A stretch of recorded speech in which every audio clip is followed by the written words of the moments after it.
What would you do if Elon Musk publicly challenged you to prove you're smarter than him? The internet exploded the moment the tweet hit. Solve this riddle of recursive emotional AI, and I'll personally fund your education. Heck, I'll offer you a spot at SpaceX. Elon Musk, at Elon Musk, 8:17 a.m. Pacific Standard Time. Thousands of replies. Memes, think pieces, PhDs debating it on Reddit.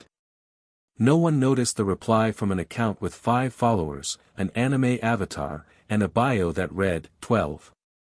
Homeschooled. I like cats and chaos theory. Sophie Carter wasn't trying to prove anything. She wasn't chasing clout or scholarships or headlines. She was just intrigued. From a small bedroom in Austin, Texas, with posters of the solar system peeling off her walls and a second-hand laptop perched on a wobbly IKEA desk, Sophie opened a terminal window and whispered to herself, recursive emotional AI. That's easy. He just framed it like a riddle to sound cool. She cracked her knuckles, pulled her hoodie tighter around her tiny frame, and started coding. Sophie wasn't your typical 12-year-old. For one, she'd never set foot in a traditional classroom. Her father, a laid-off aerospace engineer with a taste for conspiracy theories and a soft spot for Neil deGrasse Tyson, had homeschooled her since she was 5. Or, more accurately, he gave her free rein to explore the internet, with a few books, a whiteboard, and access to every online course he could scrape together. Her mother had passed away when Sophie was 3, a loss too early for her to remember clearly but deeply etched in every decision her father made. He kept the world at a distance, guarded, afraid it would take more than it already had. But he couldn't stop Sophie from being curious. Wildly curious. Obsessively curious. Her world was one of puzzles, algorithms, emotional equations, and machine learning threads on obscure forums. While other kids watched cartoons, Sophie dissected TED Talks and followed AI thought leaders like some followed TikTok trends. And she had opinions. Elon's emotional AI models are biased toward Western emotional mapping, she mumbled, scanning his sample prompt again. He should have normalized cross-cultural response patterns. That's rookie stuff. She didn't even think twice before hitting reply on the tweet. No brag. No intro. Just. You're overfitting your empathy model to binary logic. Try integrating dynamic feedback loops with sentiment variance across real-time datasets. Here's a demo, link. And then she went back to feeding her cat, Newton. 10 hours later, Sophie's phone buzzed. Then her dad's. Then every device in their house. She was trending. Not just trending, viral. Who is that empathy kid? 12-year-old outsmarts Elon Musk. Elon just got roasted by a middle schooler. Her dad stormed into her room holding his phone like it was on fire. Sweetheart, what did you do? You just, replied to Elon Musk. Sophie froze. Not out of fear, but because she hadn't thought it was a big deal. Yeah, she said, deadpan. He asked a question. I answered it. Her dad dropped into her desk chair, speechless. The room smelled faintly of burnt solder and microwaved ravioli. He invited you to present your AI model at the Global Tech Symposium next month. Sophie blinked. Where's that? San Francisco. Her mouth fell open, the first real crack in her unshakable logic. I've never been on a plane. Her dad smiled, but it was a nervous, dad who's not ready kind of smile. Well, buckle up. The next morning, her inbox was a war zone. MIT. Stanford. Google DeepMind. One email subject line read, "Is she for real?" Another, "We want to license your algorithm." But the most unexpected one. From Elon Musk himself. Subject, "Not bad, kid." Message, "You've got guts. And a sharp mind. Come to San Francisco. Let's see what you're really made of." This wasn't just a reply anymore. It was a challenge. And not just to Sophie. To the world.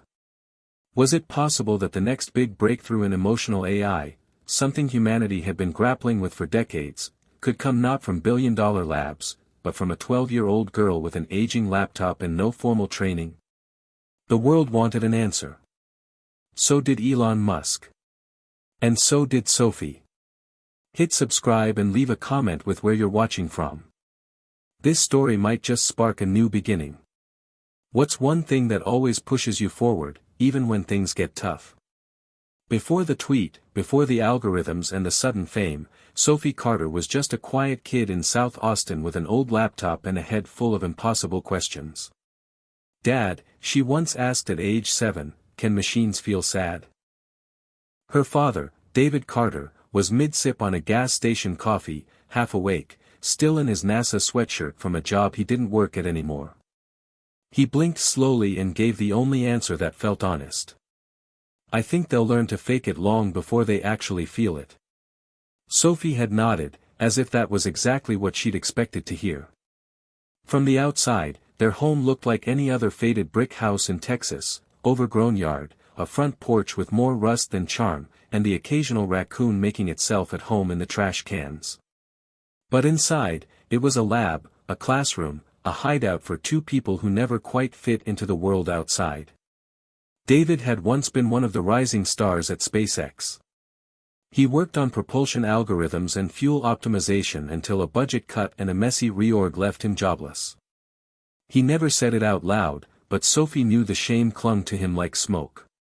He'd gone from building engines for Mars missions to fixing HVAC systems around Austin just to keep the lights on. And yet, to Sophie, he was still brilliant. He was the one who taught her binary by using MNMS, who showed her how a simple feedback loop could model a friendship, or how chaos theory explained the way her mother's scent lingered on an old scarf long after she was gone. Her mother, Emily, had been a nurse. Soft-spoken. Beautiful. Always singing Motown while folding laundry. When cancer took her away, Sophie was too young to really grieve. But she remembered the sound of her voice. And the warmth in her hands. That warmth became a kind of ghost in Sophie's life, something she tried to simulate in code, again and again. Her first attempt at emotional AI was a chatbot named Ellie, built when she was 10. It wasn't sophisticated. But it said things like, "You seem sad. Want me to play some music, and, would you like to talk about your mom?" Lines based on thousands of transcripts and emotional lexicons Sophie scraped from open-source therapy datasets. It freaked her dad out a little. "She's not real, Sophie," he said after Ellie greeted him one evening. "Your mom was." "I know," Sophie cut in. "But if she were here, I think she'd want me to keep building." He couldn't argue with that. Sophie's days didn't follow the structure of most kids. No yellow school buses. No PE class or cafeteria drama. Her curriculum was a patchwork quilt of online courses, obscure ebooks, and deep dives into open-source code libraries. Her friends were Python, TensorFlow, and an occasional Reddit mod who tolerated her questions because of how freakishly smart she was. Sometimes, late at night, her dad would walk past her room and hear her talking softly, not to a person, but to her algorithms. "You're not understanding the nuance of joy," she'd whisper. "It's not just dopamine. It's context. It's memory." He never interrupted. Part of him worried. The other part just marveled.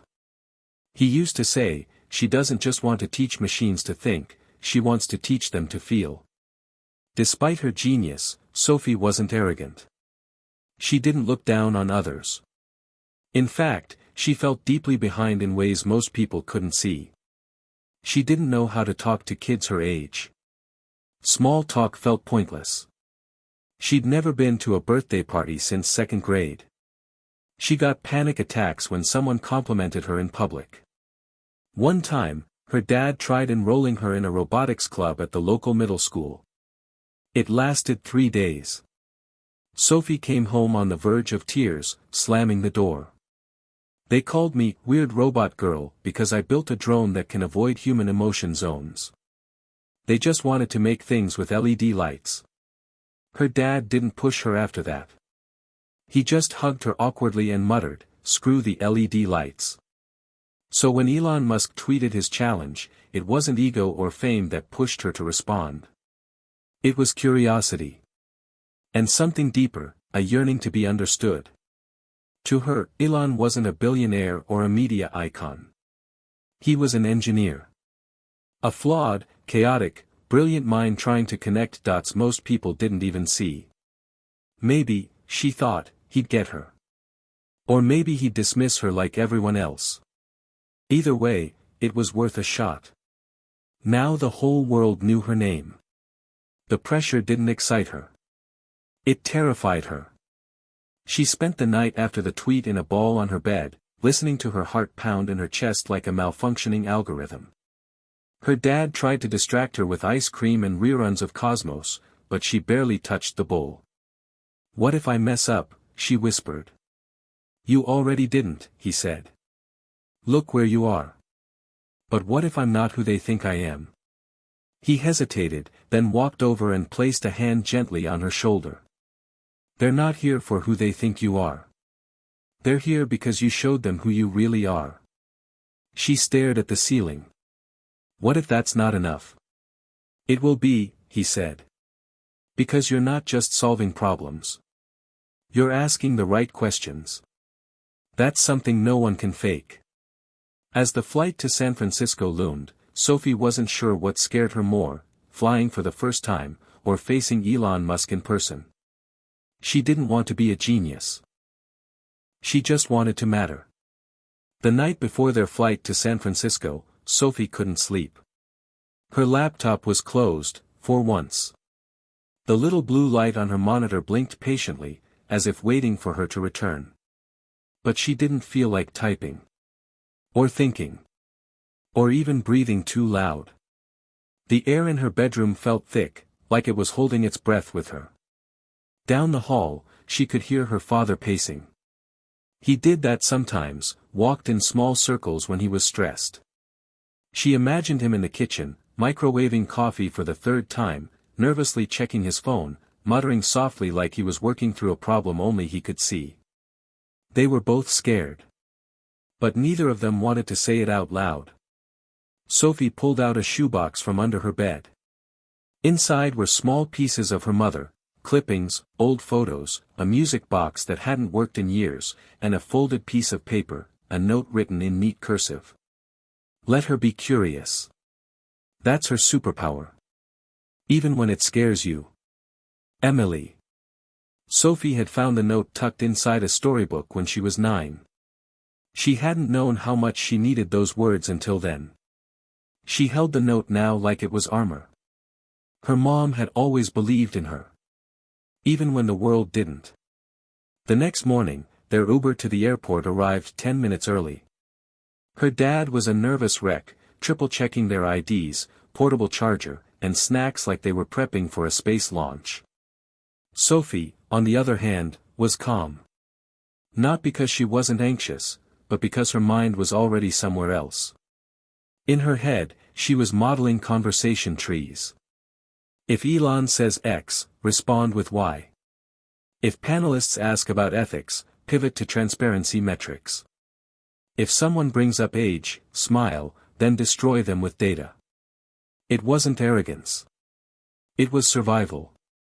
She'd learned long ago that the best way to deal with people underestimating her was not to argue, but to prove them wrong, quietly, surgically, without apology.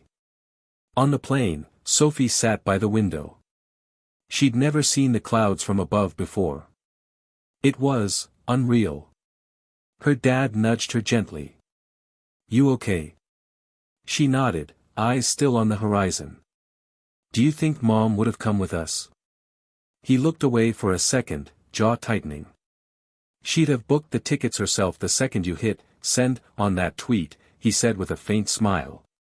Sophie leaned her head on his shoulder. It was a rare moment, quiet, vulnerable. A flicker of connection in a world that often felt like equations and silence. I don't know if I'm ready for this, she whispered. You're not, he replied. That's why it matters. When they landed, Sophie felt like she'd stepped into a different universe. San Francisco buzzed with energy, glass towers, self-driving taxis, people speaking in 100 languages. The smell of espresso and sea air mixed in a way that made her stomach flip. A black car picked them up at the airport, sent by the event organizers. The driver wore sunglasses and spoke like he was narrating a podcast. Welcome to the Bay Area, Miss Carter. You're kind of a big deal around here. Sophie shrank into her hoodie. The driver grinned at the rearview mirror. Don't worry.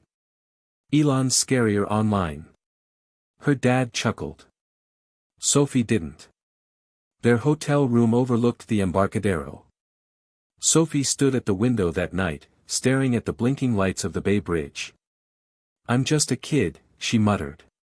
Her dad sat behind her on the edge of the bed. You're not just anything. I don't belong there. Those people, they build robots that go to Mars. I taught a chatbot how to ask about someone's day. And that's exactly why you belong there, he said. She turned around, confused. They build machines to go far. You build them to care. Elon sees engines. You see people.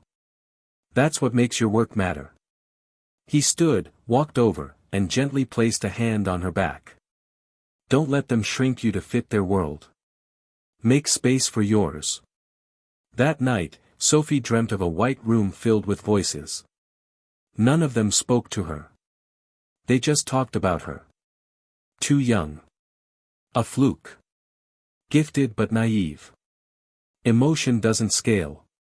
She stood alone in the center, screaming, but her voice made no sound. Then, a new voice entered. Calm. Confident. Her own. She's not here to impress you. She's here to teach you. The voices fell silent. Sophie woke up gasping. It was still dark, but she could see the faint glow of dawn outside the window. She opened her laptop. Not to run simulations. Not to build models. But to write. Not code, words. She began typing something she'd never dared to say out loud. Machines don't need to feel like us. But we need to feel like we're heard. AI should start with empathy, not efficiency. That's where humanity lives. SC, age 12. She hit save. Then finally, she smiled. The morning of the Global Tech Symposium felt like a movie. Sophie stood in the green room of the Moscone Center in San Francisco, wrapped in her oversized hoodie, her badge hanging awkwardly around her neck. It said, Sophie Carter, Speaker, in bold black letters, like it belonged to someone else. Through the curtain, she could hear the audience. Hundreds, maybe thousands, of people murmuring, laughing, networking, sipping iced matcha lattes.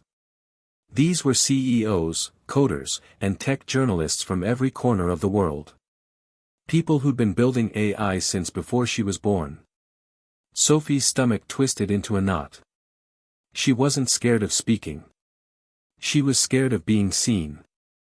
Behind her, her dad hovered like a nervous cloud, fidgeting with the camera strap around his neck. You don't have to be perfect, he whispered. I know, Sophie said, staring at the monitor showing the main stage. I just can't be average. Outside the center, the world was watching. News trucks were lined up around the block. Cameras zoomed in on the building like something historic was about to happen. Twitter was ablaze with hashtags. Hashtag Sophie vs Elon. Hashtag AI Prodigy. Hashtag Emotion Engine. Tech blogs posted breathless headlines. Elon Musk's emotional AI challenge met by 12-year-old wonder kid. The future of AI might be a middle schooler. Genius or hype? Sophie Carter takes the stage today. Inside, Sophie's name was on the official event app. Her talk was scheduled right after a panel by engineers from OpenAI and before a keynote from Elon himself. No pressure. The MC's voice echoed across the convention center. Ladies and gentlemen, please welcome Sophie Carter. A polite wave of applause followed. Sophie stepped out. She felt like she was underwater. The lights were too bright, the room too big, her legs too small. But then she saw something in the crowd, someone holding up a cardboard sign that read, "Machines need empathy too." And just like that, she remembered who she was. Not a spectacle. Not a fluke. A girl with a mind sharp enough to build something that mattered, and a heart big enough to know why. She stepped up to the mic. "My name is Sophie Carter," she began. Her voice was calm, but strong. "I'm 12. I've never been in a lab. I don't have a degree. But I built something that understands sadness." The room went silent. She clicked the remote. The screen behind her came alive with lines of code, visuals of her AI model, and a simple user interface, a virtual assistant that responded to tone, hesitation, and subtle emotional cues in human speech. "This is Ellie 2.0, she said. "It doesn't just recognize what you say, it listens to how you feel when you say it." Then she played a demo video. A man was speaking to the AI. "I'm fine," he said, smiling.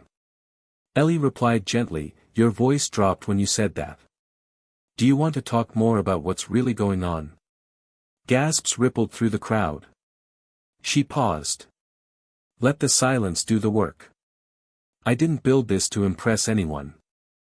I built it because I missed someone who couldn't answer me anymore." That was it. A confession.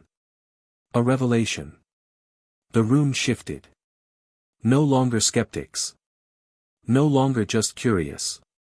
Now, connected. The applause was thunderous. Backstage, Elon Musk watched on a monitor, arms crossed, expression unreadable. One of his assistants leaned over. "She's good. Really good." Elon didn't look away. "She's better than I thought." He walked off without another word. The moment the video of Sophie's demo hit YouTube, it exploded. Over 1 million views in 24 hours. Shared by celebrities, scientists, teachers, and therapists alike. A tweet from Elon Musk. "Impressive work, Sophie. Let's talk." Elon Musk, at Elon Musk, 5:09 p.m. Pacific Standard Time. Reddit AMA threads popped up. Is she the real deal? Podcasters debated whether she should be in school or in a boardroom. CNN ran a headline. Elon Musk's AI challenge outsmarted by 12-year-old emotional engineer. And Sophie Carter didn't even have a LinkedIn yet. Back in the hotel room that night, Sophie collapsed onto the bed, exhausted. Her dad sat beside her, scrolling through his phone. "You're everywhere," he said. "The BBC wants to interview you. You've got 10 new scholarship offers. Someone just made fan art of you as a superhero." Sophie blinked at the ceiling. "What is happening?" He laughed. "The world just met you, that's what." She looked at him. "Is that good?" He paused. Then nodded. "It will be. As long as you don't forget why you started." Later, alone on the balcony, Sophie checked her messages. Hundreds. Thousands. But one stood out, from an unknown number. "You flipped the script. Let's see if you can do it again. Lunch? Sophie stared at the message. Then, without hesitation, she typed back. "Name the place." 2 days after her talk, Sophie Carter sat across from Elon Musk at a quiet cafe in Palo Alto that didn't even have a sign, just a black door and a view of the future. He wore a plain black tee and jeans, sipping oat milk coffee like he wasn't one of the most powerful people on the planet. His eyes were sharp, calculating. Curious. Sophie, in her hoodie and beat-up sneakers, looked like a kid who wandered into the wrong meeting. "Your code," Elon said, "was elegant. A little raw. But bold. Sophie stared at her glass of water. Thanks. I built it in 3 days. He smiled. Even better. There was a long pause. Then he leaned forward, elbows on the table. You want to change the world? She blinked. Not really. I just want to make it feel less cold. Elon nodded slowly. That's a better answer than most billionaires give. Back at the hotel, the media frenzy hadn't slowed. Sophie's inbox had become a minefield of opportunity, interview requests, venture capitalists offering seed money, TED Talk invites, even offers to co-author research papers. The pressure hit like a train. Everyone wants a piece of her, her dad muttered, scrolling. This isn't hype. This is a gold rush. But Sophie? She just felt tired. More than tired, overwhelmed. She wasn't used to this many voices. This much noise. Every tweet she made was analyzed. Every word clipped and quoted. Strangers online debated her IQ, her childhood, even her favorite cereal. People called her a genius. A savior. A fraud. One night, after 2 hours of smiling through interviews and panels, Sophie locked herself in the hotel bathroom and sat on the floor, head between her knees. I'm just a kid, she whispered. For the first time since she was little, she wished the world didn't know her name. The next morning, Elon sent her a message. Think bigger. That wasn't the test. That was the warm-up. Attached was a link to a project brief titled Project Prometheus, Emotional AI Integration for Human-AI Empathy Systems. A classified SpaceX initiative. A new kind of interface, one that could teach machines to read and respond to complex, layered emotional input from astronauts, operators, and eventually, civilians. Sophie's mouth went dry. This wasn't just about demos and press. This was about real-world application. And Elon had just invited her to co-lead it. A week later, she stood in the glass and steel lobby of SpaceX HQ in Hawthorne, California. ID badge around her neck. Laptop in her backpack. Terror in her throat. She was greeted by an AI researcher named Dr. Tara Bennett, a calm, brilliant woman in her 30s with sharp glasses and softer eyes. So you're the girl who made the machine cry, Tara joked. Sophie blushed. Technically, it didn't cry. It just responded empathetically to emotional dissonance. Tara grinned. Even better. Inside the lab, Sophie saw things she'd only dreamed of. Autonomous humanoid bots running speech simulations. Real-time data streams visualized in holograms.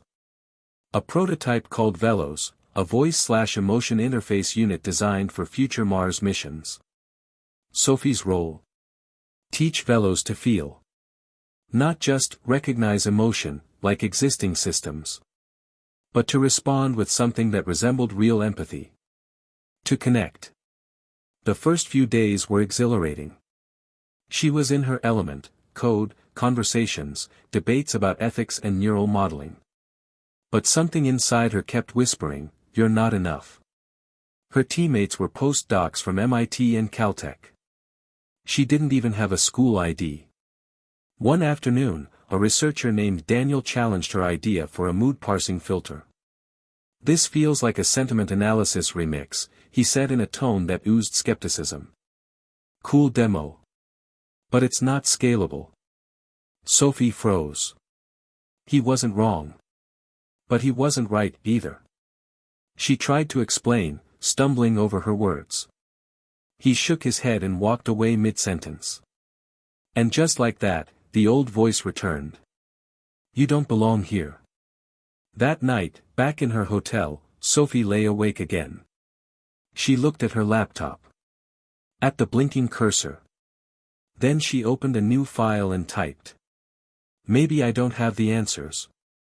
But what if the point isn't knowing? What if the point is listening? She stared at it for a long time. Then rewrote the entire architecture of Veloz's emotional response system from scratch. Not as a machine that feels, but as a machine that asks. The next morning, she presented it to Tara. The screen showed a new interface. One that didn't respond with confident answers, but questions. I sense hesitation. Would you like to continue? You paused before answering. Is there something you're holding back? You seem uncertain. That's okay. Do you want to explore that feeling? Tara was silent for a long time. Then she smiled. This, she said, is empathy. Outside, the press was still waiting for the next big headline. But Sophie wasn't chasing noise anymore. She was building something quieter. Something that listened. The internet giveth, and the internet taketh away, ***. 2 weeks after her Veloz presentation, Sophie was back in Austin. SpaceX had offered her a remote contract to continue development, and her dad had insisted on keeping things normal, as if anything about this was normal anymore. She should have been proud. She should have been celebrating. But instead, she was spiraling. The headlines were turning. Is Sophie Carter just a viral moment? Gifted or groomed? The debate over child prodigies in tech. Teen empathy engineer faces growing criticism from experts. Every click, every scroll, added another cut to her confidence. Some posts were vicious. I saw her code. Basic stuff. NLP with a cute UI overlay. Nothing groundbreaking. Another girl genius story hyped by Silicon Valley to look progressive. Honestly? Kinda mid. It wasn't just trolls. It was respected developers. Former mentors. A YouTuber she used to admire called her a well-branded mascot for smarter people behind the scenes. The worst part? She started to believe them. Late one night, Sophie stared at her screen, her terminal open and untouched. The code that had once felt like a second language now looked foreign. Cold. Silent. She typed one line. Then deleted it. Typed it again. Deleted it again. Eventually, she just typed. // maybe they're right. Her hand hovered over the keyboard. What if I peaked at 12? What if I was never that smart to begin with? What if they're only interested because I'm a headline? A message pinged on Discord. It was from Daniel, the same SpaceX researcher who had once brushed her off. Hey. Just saw some of the drama online. Ignore it. You're doing real work. That scares people. Sophie stared at the message for a long time. Then typed. Are you just saying that because you feel bad about being a jerk in the lab? He replied immediately. Kind of. Yeah. But also because you're not wrong. You're onto something. Don't let them punk you into silence. It helped. A little. But the final hit didn't come from Twitter. It came from someone she trusted. Late one night, Sophie checked her GitHub account and noticed something strange. A major piece of her Veloz submodule, code she'd written solo, had been copied almost line for line into a separate AI ethics project run by a researcher from the symposium. Someone she'd shared her notes with. Someone who had promised to collaborate later. Her name? Nowhere in the commit logs. It wasn't a mistake. It was theft. And it hurt worse than all the tweets combined. Sophie didn't cry.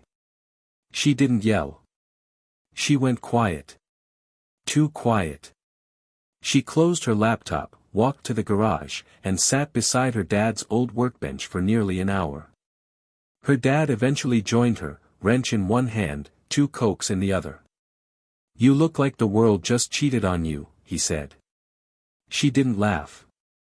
Didn't even look up. They stole my work. He froze. His eyes narrowed. What do you mean? She explained. Calmly. Almost clinically. He exhaled slowly. So, what now? I don't know, she whispered. What's the point of building things if people just rip them off and call them their own? There was silence between them. The garage hummed with night sounds. A neighbor's dog barked. A cicada whined. Then he said something she'd never forget.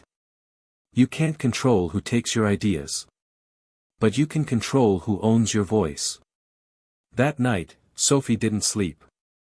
She pulled an all-nighter, not doom scrolling, not coding, but writing. A blog post. Her first. It was raw. Honest. Not some PR piece, not full of buzzwords or academic citations. Just her. They say I'm a gimmick. That I'm too young to matter. That my work is just a phase. Here's the truth, I didn't ask for attention. I asked for connection. And if empathy is a gimmick, then I'm proud to be one. Sophie Carter, 12, still learning. She hit publish. Then shut her laptop. By morning, the post had gone viral.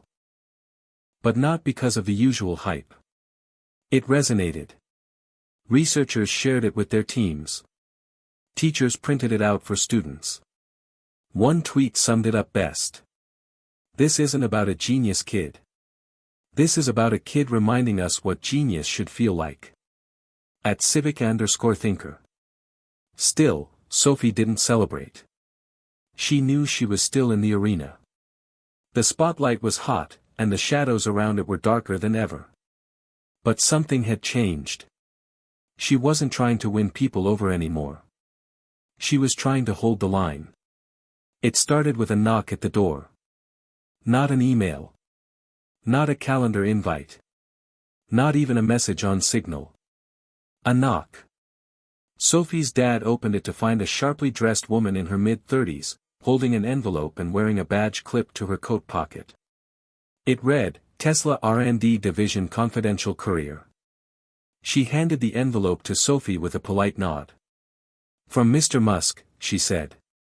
Then turned and walked away like this was normal Tuesday stuff and not the most cryptic billionaire flex of all time. Sophie sat on the living room floor, her back pressed against the couch. The envelope was heavier than she expected. She peeled it open, slowly, her dad watching from the kitchen like he was bracing for a bomb. Inside, a single sheet of thick white paper. Typed. Minimalist. Exactly 3 lines. Real empathy adapts. Real intelligence reacts. I want to see if you can build something that does both, in real time. There was a postscript. P.S. You'll have 3 weeks. Starting now. P.P.S. You're not the only one I invited. Sophie read the letter 3 times before saying anything. Her dad was the first to speak. Wait, so this is a competition? She didn't answer. Not because she didn't know. Because she knew exactly what it was. Elon had given her a chance to lead in the lab. Now, he wanted to see if she could lead in the arena. Later that night, a private email landed in her inbox. No subject line. Just a single link to a page titled Project Equinox, Adaptive Empathy Systems, Prototype Briefing. The challenge was clear. Build an emotionally adaptive AI that could 1. Interpret a user's emotional baseline over time. 2. Detect major emotional shifts in real time, within 2.5 seconds. 3. Adjust its communication style to match the user's psychological state. 4. Deliver meaningful feedback, not scripted responses. And here's the kicker. It had to do all of this in a live, unscripted conversation with a human subject, in front of a panel of judges. The deadline? 21 days. The prize? Nothing. Just Elon's respect, and the world's attention. Which, to Sophie, felt heavier than any trophy. The next morning, Sophie stared at her screen, hair in a bun, hoodie on, oatmeal untouched beside her. This wasn't about code. This was about trust. If she built something too cold, it would fail. Too emotional, it would feel fake. Too perfect, it would be called scripted. She needed balance. A system that felt real, because it wasn't trying too hard to be. Her first idea. Throw out everything she'd already built. She opened a blank terminal. Typed the name. Project_Equinox_01.py. And began from scratch. 3 days in, she still hadn't slept properly. Her dad popped his head into the room at midnight. You've been wearing the same hoodie for 2 days. Sophie didn't even look up. It's my coding hoodie. Is that code for I forgot to shower? She smirked but said nothing. The terminal was glowing. Dozens of modules in development. Emotion_parser_v3. Contextual_shift_detector. Mirror_response_AI. Longitudinal_effect_map. She was building something that didn't just respond to emotions, it tracked them, remembered them, evolved with them. Like a friend would. On day 6, Sophie found out who else was competing. The names hit like a punch. Dr. Raphael Greenbaum, former DARPA researcher, current AI ethics lead at a Fortune 100 company. Kira Zhang, 19-year-old robotics phenom from Stanford, already on Forbes 30 Under 30. Dr. Marian Okeke, pioneer in computational empathy out of MIT Media Lab. And, her. The kid. The wild card. The one everyone was watching to either crash or ignite. The pressure got worse after the first leaked tweet. At Tech Insider, sources confirm Elon Musk's next Genius Gauntlet features 12-year-old sensation Sophie Carter. Can she compete with the big leagues, or will she burn out trying? The thread went viral. Again. And this time, Sophie didn't even read the comments. She knew what they'd say. She didn't need strangers telling her she wasn't ready. Her own brain was doing that for free. One night, her code crashed so hard she almost threw her laptop out the window. The model overfit. Again. The emotion shifts were too subtle. It kept misreading, frustrated, as angry. The responses felt cold. Robotic. She banged her forehead against the desk. Then whispered. What would I want someone to say to me right now? She typed into the AI prompt. User, I don't think I can do this anymore. AI, that's okay. You don't have to believe in yourself every second. I'll hold the belief for you until you're ready again. She stared at the screen. Then nodded. That's it, she whispered. That's the soul. By day 10, Sophie had something. Still messy. Still buggy. But alive. A model called Lumi. Short for, listening, understanding, mapping intuition. It wasn't just responsive. It was present. It adjusted its tone, word choice, even response delay based on how the user was actually feeling in real time. The more they talked, the more it understood them, not just as data, but as people. And Sophie? She was talking to it. Not to test it. But because part of her needed someone to talk to. At 3:17 a.m., the night before the midway check-in, Elon sent her a message. You've got a signal. But is it noise or music? Sophie stared at the message for a long time. Then typed back. You'll hear it soon enough. Sophie Carter wasn't the type to spy. But this? This was survival. It was day 12 of the Equinox Challenge, and something wasn't sitting right. The rules were vague. The timelines were tight. And the fact that Elon hadn't publicly acknowledged the competition yet. That made it weirder. So when Daniel from SpaceX pinged her late one night with a private Zoom link and a message that read, You didn't hear this from me. But you'll want to see it. She clicked. What loaded wasn't a call. It was a live-stream development session, not from her own team, but from Kira Zhang's. And what she saw made her sit straight up in her chair. Kira was demoing her prototype, a sleek interface with minimal delay, powered by facial expression analysis, pupil dilation tracking, and biometric voice stress indicators. The kicker. Her system wasn't using only language cues. It was plugged into a passive monitoring framework. Heart rate. Breathing patterns. Eye motion. The AI wasn't just listening to users, it was watching them. Reading their micro-reactions. And adapting responses in less than half a second. It was beautiful. Terrifying. Too much. Sophie's stomach turned. She cross-referenced some of the biometric code with a public database, and found something disturbing.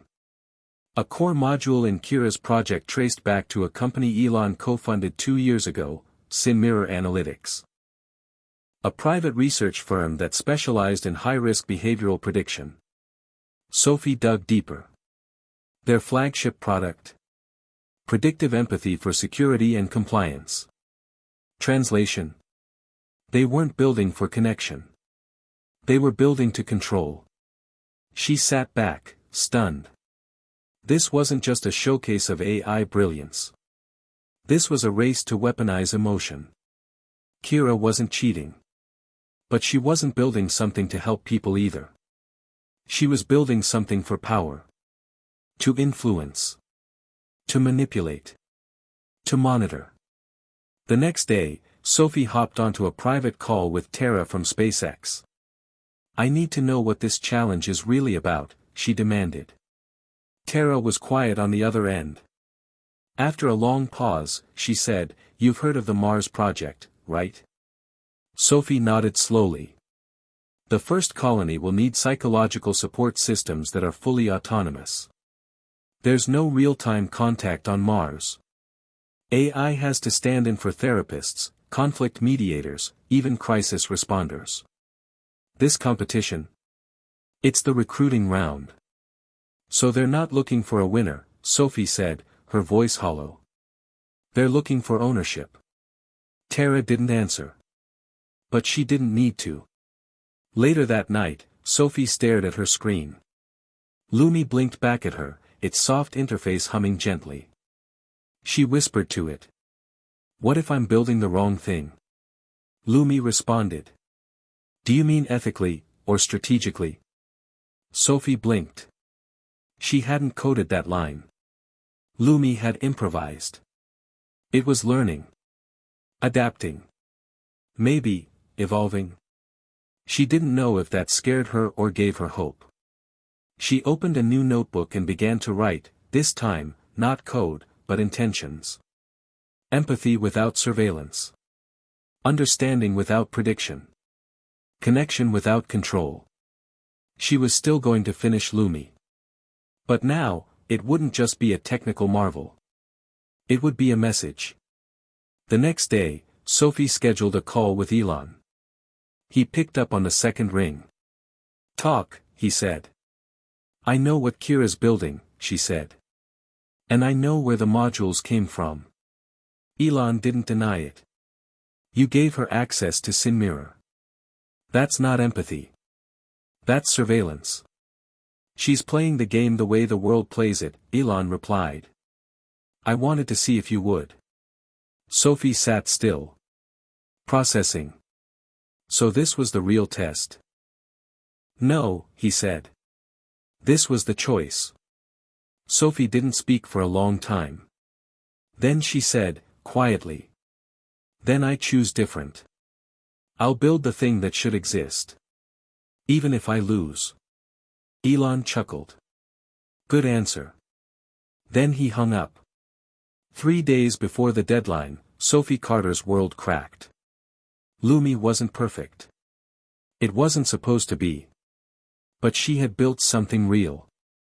Something that listened. Something that adjusted, that responded in ways no other system had before. And for a while, it felt like she was on the edge of a breakthrough. But then, it all fell apart. It started small, an error message that popped up during her final test sequence. Error, emotion shift mismatch. System overload detected. Auto shutdown initiated. She clicked through the logs. Nothing added up. She triple-checked every module. Every response time. Every layer of the system. And yet, Lumi kept glitching. The emotional responses were inconsistent. 1 minute, it would be too eager. The next, it would seem indifferent. The deeper she dove into the code, the more corrupted the data seemed. Her hands were shaking as she tried to track down the source of the malfunction. But the deeper she went, the worse it became. The code had evolved, but in a way she hadn't expected. It wasn't just learning, it was redefining itself. It was like Lumi had gone rogue. At first, Sophie tried to ignore the cold fear creeping up her spine. She was just tired. It had to be a bug. She could fix it. She could always fix it. But hours passed. Then came the panic. Her eyes burned from staring at the screen. Her mind felt foggy. She couldn't remember if it was day or night. She didn't even know if she was hungry. The only thing that mattered was the code. The deadline. She couldn't lose. Not now. She was about to dive back in when her phone rang. It was her dad. "Hey kiddo, I know it's late, but I wanted to check in. How's the project going?" Sophie tried to sound calm. "It's fine, Dad. Just working through some stuff." He was silent for a moment. "You're not fine, are you?" he asked gently. "You've been at this for days without stopping. You can't outcode burnout." Sophie clenched her jaw. "I'm fine. You're not. And I know you.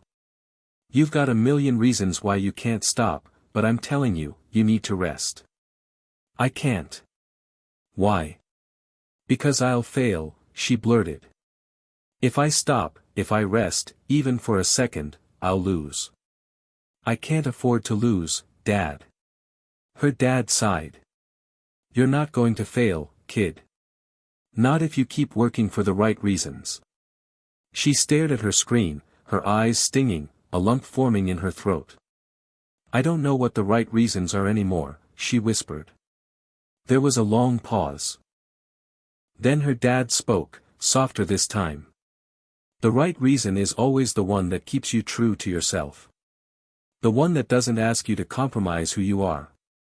Sophie swallowed hard, her chest tightening. "I don't know if I can fix it, Dad." "You will," he said. "But not alone. You don't have to do everything yourself."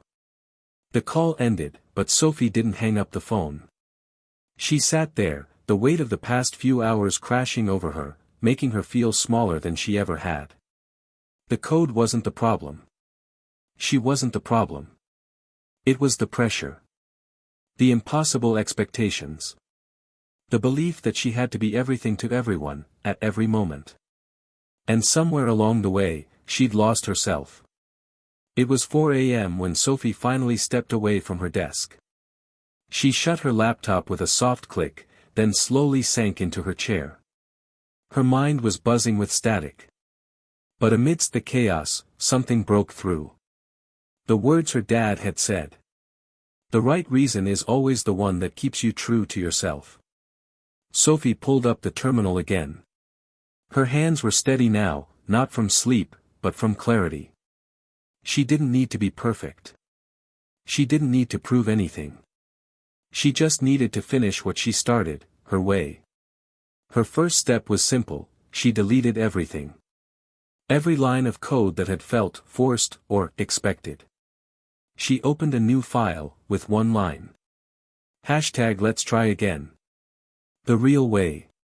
Then she began, not with technical specifications, but with an understanding of the user. A real person. A real conversation. Real empathy. She worked for hours, pausing only when she knew it was time to step back and reflect. Lumi wasn't perfect. But it was hers. Her creation. And as the hours passed, as the system slowly started to come together again, she realized something. It wasn't about winning the competition. It was about standing by what she believed in. It was about connection. The next day, Sophie hit submit. Her prototype was incomplete. Unfinished. It wasn't sleek. It wasn't flawless. But it was real. And that was enough. As the final deadline drew nearer, Sophie received one last message from Elon. "You're not meant to be perfect, Sophie. You're meant to be real." Sophie smiled, a small, knowing smile. She wasn't sure what would happen next. But for the first time in days, she felt something she hadn't in a long time. Hope. Sophie didn't sleep the night before the final presentation. She tried. She really did. But every time her eyes closed, the flashing lights of the terminal and the chaotic blur of code filled her mind. The deadline loomed like an approaching storm, and no matter how hard she tried to calm her racing heart, it kept thundering. By the time the morning sun bled through her window, Sophie had already pulled on her jacket, packed her laptop, and mentally prepared herself for the hardest hour of her life. The event was being streamed live across multiple platforms. SpaceX, Tesla, even Neuralink, all had joined forces for the grand finale. The tech world was watching. The pressure was suffocating.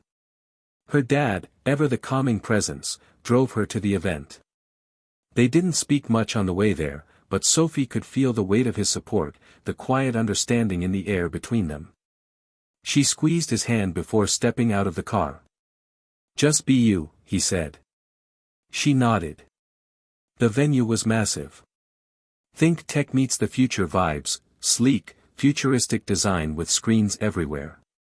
The energy in the room was palpable, filled with nervous energy, excited chatter, and the low hum of anticipation. Elon Musk sat front and center, flanked by a panel of judges. Sophie knew most of them by name. Some were from Tesla, some from SpaceX, others from universities and think tanks. A few were experts in AI ethics, the very people Sophie admired, the ones who had sparked her initial curiosity in the field. And now, she was standing in front of them. She took a deep breath and stepped onto the stage. Elon stood to greet her. He gave her an approving nod. "Ready?" he asked, his voice unexpectedly warm. No hint of the usual billionaire arrogance. "I think so," Sophie replied, though she wasn't sure she believed herself. Behind her, a large screen flashed to life. The lights dimmed, and the soft glow of Lumi's interface filled the room. For a moment, Sophie couldn't speak. She was looking at the project she'd poured her heart into, broken, imperfect, but real. She turned back to the audience. "Lumi isn't a perfect system," she began, her voice steady, despite the chaos churning inside her. "It's not about predicting emotions, manipulating responses, or tailoring the perfect answer. It's about understanding." A murmur passed through the crowd. "Lumi listens. It learns. It evolves alongside the user. It doesn't just react to emotion, it tries to understand why that emotion exists in the first place. It adapts, but without the invasive technology others are using. Because real empathy doesn't come from cold algorithms. It comes from connection." There was a beat of silence. Elon's eyes were fixed on her, not with challenge this time, but with curiosity. Sophie continued.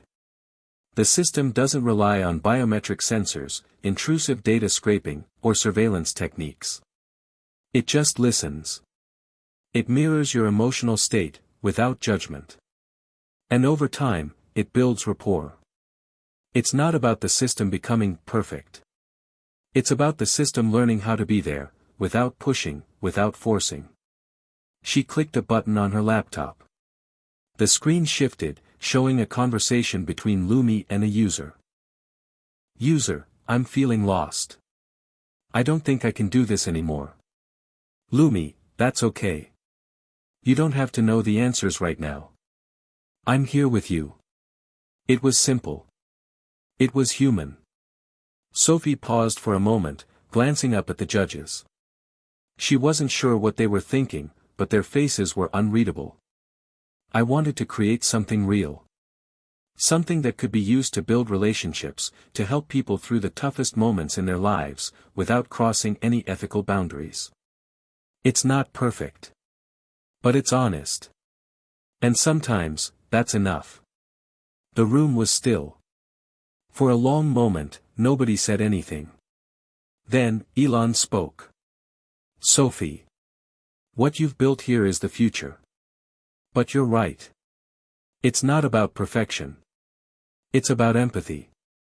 That's why I wanted to test you. Because empathy is a currency more valuable than all the technology in the world. Sophie could feel the weight of his words. Her stomach flipped, a mixture of excitement and dread swirling together. But let me be clear, Elon continued. There are others here today who would have built systems far more powerful. Systems that could dominate emotions in ways you couldn't even begin to understand. But you've shown us all what real progress looks like. The crowd was quiet for a beat. Then came the sound of slow applause, and it spread like wildfire. Sophie let out a breath she didn't realize she'd been holding. It wasn't just the approval she craved. It was the acknowledgement that she hadn't lost herself in the process. That she had stuck to her principles, no matter how hard it had been. The judges spent the next hour critiquing the other teams. Sophie sat quietly, listening but not really hearing. She had done what she came to do. She had built something that was, in her eyes, more important than winning. When the time came for the results, Elon called the teams forward. There's no clear winner here today, Elon said, his voice cutting through the tension. But there is a standout. Someone who built not just a tool, but a philosophy. A way forward that balances technology with humanity. He paused for a moment, then turned to Sophie. Sophie Carter, you've made a mark on this industry, and on the world. Congratulations. Sophie felt the room blur. Her ears rang. The world seemed to tilt, just a little, as the crowd erupted into applause. But what really hit her was the expression on Elon's face. It wasn't the smug grin of a businessman who'd gotten what he wanted. It was, respect. The judges conferred, and when it was all said and done, Sophie wasn't just handed a trophy. She was offered a seat at the table. A role with Tesla's AI development team. A chance to lead projects that would shape the future of technology. But it wasn't the offer that mattered most. It was the realization that she'd done it, her way. And that was the only victory she truly needed. Hit subscribe and leave a comment with where you're watching from. This story might just spark a new beginning.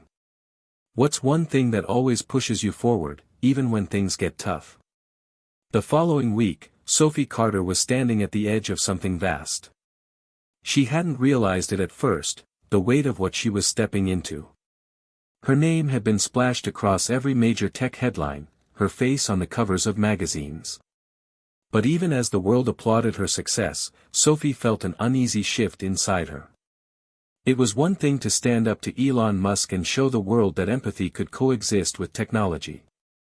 It was another thing entirely to walk into a world that expected her to lead it. She was still only 24.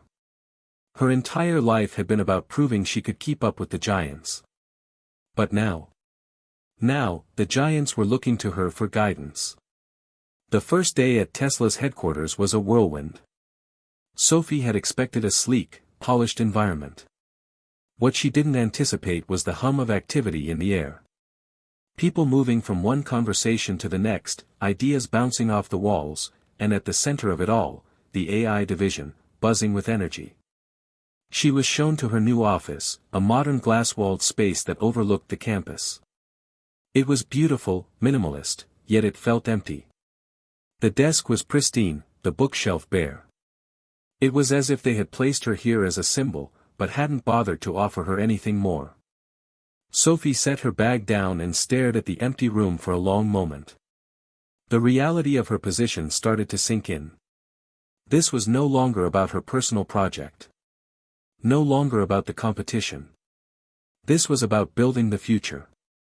And building it with others, people who had their own ideas, their own agendas. A knock at the door broke her reverie. "Hey, you must be Sophie," said a voice as the door creaked open. It was Tara from SpaceX, someone who had been pivotal in Sophie's journey up to this point. She was one of the few people Sophie felt she could trust. "Yeah," Sophie replied, standing up with a half-smile. "Seems surreal, doesn't it?" Tara laughed, stepping inside. "You're telling me? I thought we'd be seeing you in the break room by now, fixing a machine or solving a problem. But now? You're here. I guess I don't feel ready." "None of us are," Tara said, taking a seat across from Sophie. "Look, I've been on the inside here long enough to tell you it's not what you expect. There's always more pressure than they let on. Always more layers than you can see from the outside." Sophie's brow furrowed. "What do you mean?" Tara leaned back, her expression becoming more serious. "Tesla has big ambitions, Sophie. Bigger than you might even realize. They want to revolutionize more than just cars and energy, they want to influence the way people think. How they feel. They've got a long-term vision, and it's not all sunshine and rainbows." Sophie stared at her. "You're saying, what?" Tara hesitated. "I'm saying they're looking for someone who can make the tough calls. Someone who can challenge the ethical lines that will inevitably get crossed. They've given you a seat at that table because they believe you can navigate it all. And there will be times when you'll have to decide whether or not you can live with the decisions you're making." Sophie felt a chill run through her. She hadn't expected to hear this. She had thought the hard part was over. But now, Tara had just opened her eyes to the complexity of the very world she'd entered. The next few weeks were a blur. Sophie was thrown into project meetings, design sessions, and late-night brainstorming sessions. She worked closely with engineers, ethicists, and other AI specialists, each team member having a different vision of what technology should be. And amidst the clamor of voices, Sophie began to see the underlying challenge: alignment. Everyone wanted to change the world. But nobody agreed on how. One late afternoon, as Sophie sat alone in her office reviewing code for a new Tesla product, she was interrupted by an unexpected visitor. It was Elon Musk himself. "You're working late," he said, standing in the doorway with his usual air of casual confidence. Sophie stood up, startled. "Elon, I didn't expect to see you here. I like to check in on the people who actually do the work," he said, walking in and taking a seat across from her. They sat in silence for a moment before Elon spoke again. "You've done something impressive, Sophie. More than just the challenge, more than just winning. You've raised the bar for what we need in the future." Sophie couldn't help but feel the weight of his words. "You really think so?" she asked quietly. "I know so," Elon replied. "But this is just the beginning. I didn't bring you here just to work on prototypes. I brought you here to help us redefine what it means to lead in tech. You've seen the impact of unchecked ambition in this industry. The systems, the surveillance, the AI that doesn't respect the user. What you're building has the potential to keep us grounded. But it won't be easy. And it won't always be popular." Sophie's chest tightened as she realized the enormity of her position. She wasn't just a cog in the machine. She was being asked to steer it. To guide the future of AI, not just for profit, but for something greater. Days turned into weeks, and Sophie threw herself into her work, trying to balance innovation with integrity. She found herself clashing more and more with the other teams, questioning the ethics of certain decisions.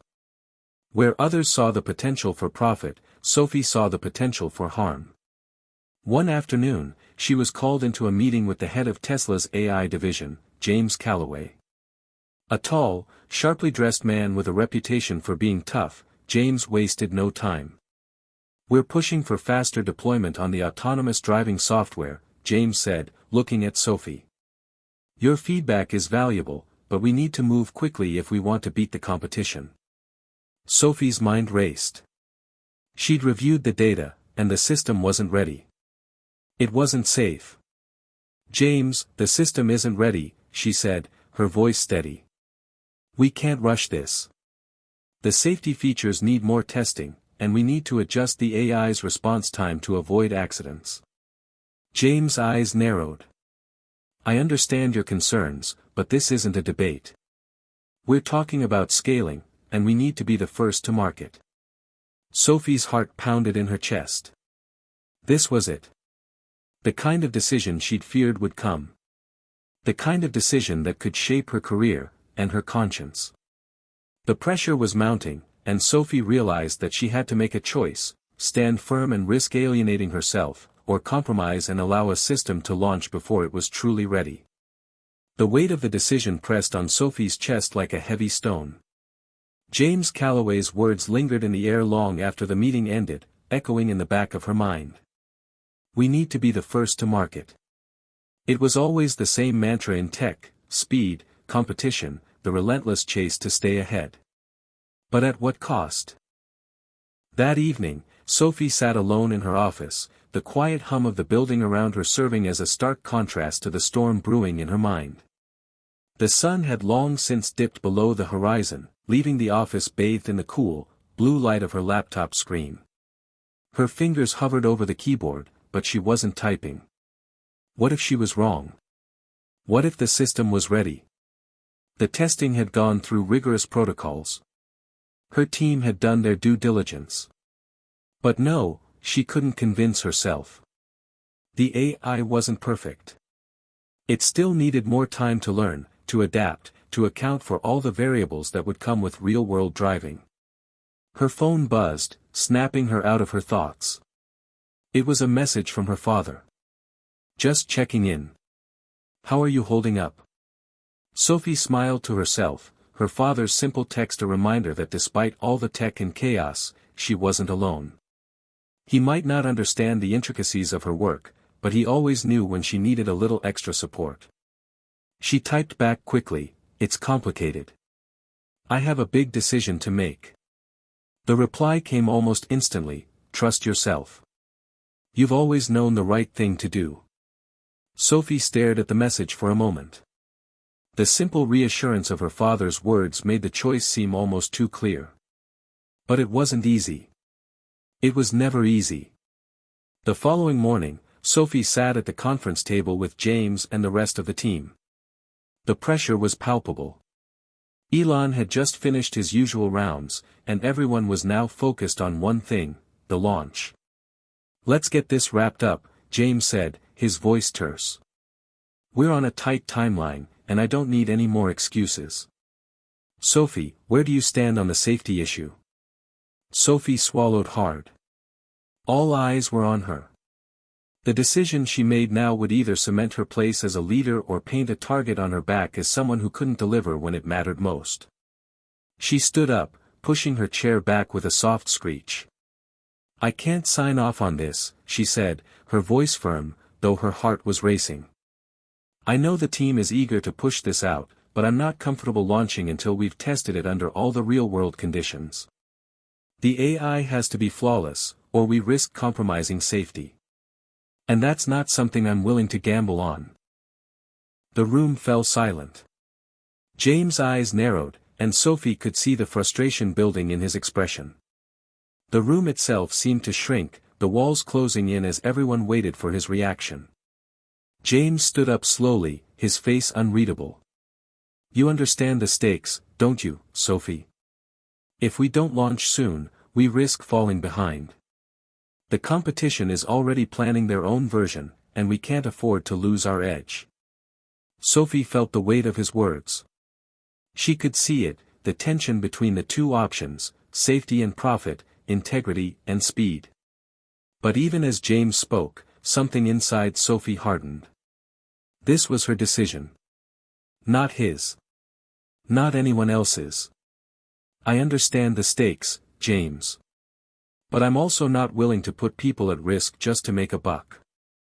If we rush this, we could hurt someone. And no matter how much money we make, that's not something I can live with. The tension in the room was thick. Sophie could feel the cold sweat beginning to form on her palms as she waited for James' response. Finally, he spoke, his voice tight with anger. So you're willing to risk everything? The launch, the contracts, the investment, on something that might be ready? Sophie held her ground. I'm not risking anything. I'm making the right decision. The silence that followed felt like an eternity. Then, without a word, James turned on his heel and stormed out of the room, slamming the door behind him. The others in the room exchanged uneasy glances, but nobody spoke. Sophie could feel the eyes of her colleagues on her, some filled with admiration, others with skepticism. After the meeting, Tara found Sophie in the hallway, looking lost in thought. You did the right thing, she said quietly, her voice soft but confident. Sophie didn't respond right away. Her mind was too consumed by the consequences of her decision. She had stood up for what she believed in, yes. But at what cost? I hope so, Sophie replied finally. I really do. The following days felt like a blur. Sophie spent hours on end working with her team to fine-tune the system. She pushed for additional testing, more simulations, and tighter safety protocols. The pressure was building from all sides, but Sophie wasn't backing down. She knew that the longer they waited, the more likely the competition would overtake them, but the stakes were too high to compromise. Elon Musk called her into his office the next week. She walked in, trying to keep her composure, but a pit formed in her stomach. Elon stood behind his desk, his posture casual as always. He didn't say anything at first, just regarded her with that unreadable expression. I heard about your decision, he said, his voice low. Sophie met his gaze. I had to do what was right. Elon studied her for a moment, and for the first time, Sophie could see a flicker of something, respect, maybe? Or maybe it was something else. She couldn't tell. You're not wrong, he said, his voice thoughtful. You know, it's rare to see someone stick to their principles in this business. Everyone's in a hurry to make the next big thing. But if we don't stop and think about the people who use our products, then what are we really building? Sophie's chest swelled with a mixture of pride and relief. For the first time in weeks, she felt like maybe she had made the right choice. Elon paused. But understand this, the stakes don't get any smaller from here. The road ahead is going to be full of tough calls. You have to decide what kind of legacy you want to leave. Sophie nodded, more determined than ever. She wasn't just here to make a name for herself. She was here to make a difference. Sophie had made her choice. She had stood firm, her conscience clear, believing that safety would always come before speed. But as the days passed, the full weight of her decision began to settle in, heavy and relentless. The fallout was inevitable. And it came quicker than she had imagined. It started with the media. Within hours of the meeting with James, stories began to emerge online. Headlines popped up everywhere. Tesla's AI expert stalls breakthrough launch over safety concerns, Sophie Carter holds up Tesla's autonomous driving revolution, Tesla faces setback as lead AI developer questions readiness of product. The articles were everywhere, and each one seemed to focus on one thing, her hesitation. The backlash was swift. Tech bloggers, industry insiders, and even some former Tesla employees began to weigh in. There was a chorus of voices. Some praised her for her integrity, while others called her decision naive, or worse, irresponsible. Social media exploded with heated debates. And then came the investors. That afternoon, Sophie received an email from the head of Tesla's investment team. It was brief, almost curt. Sophie, we need to have a conversation about the current state of the autonomous driving program. Your decision has put us in a precarious position. We request a meeting at your earliest convenience to discuss the next steps. The message felt like a punch in the stomach. She had known this was coming, knew that the investors, the very people who had poured millions into Tesla's future, would be frustrated by the delay.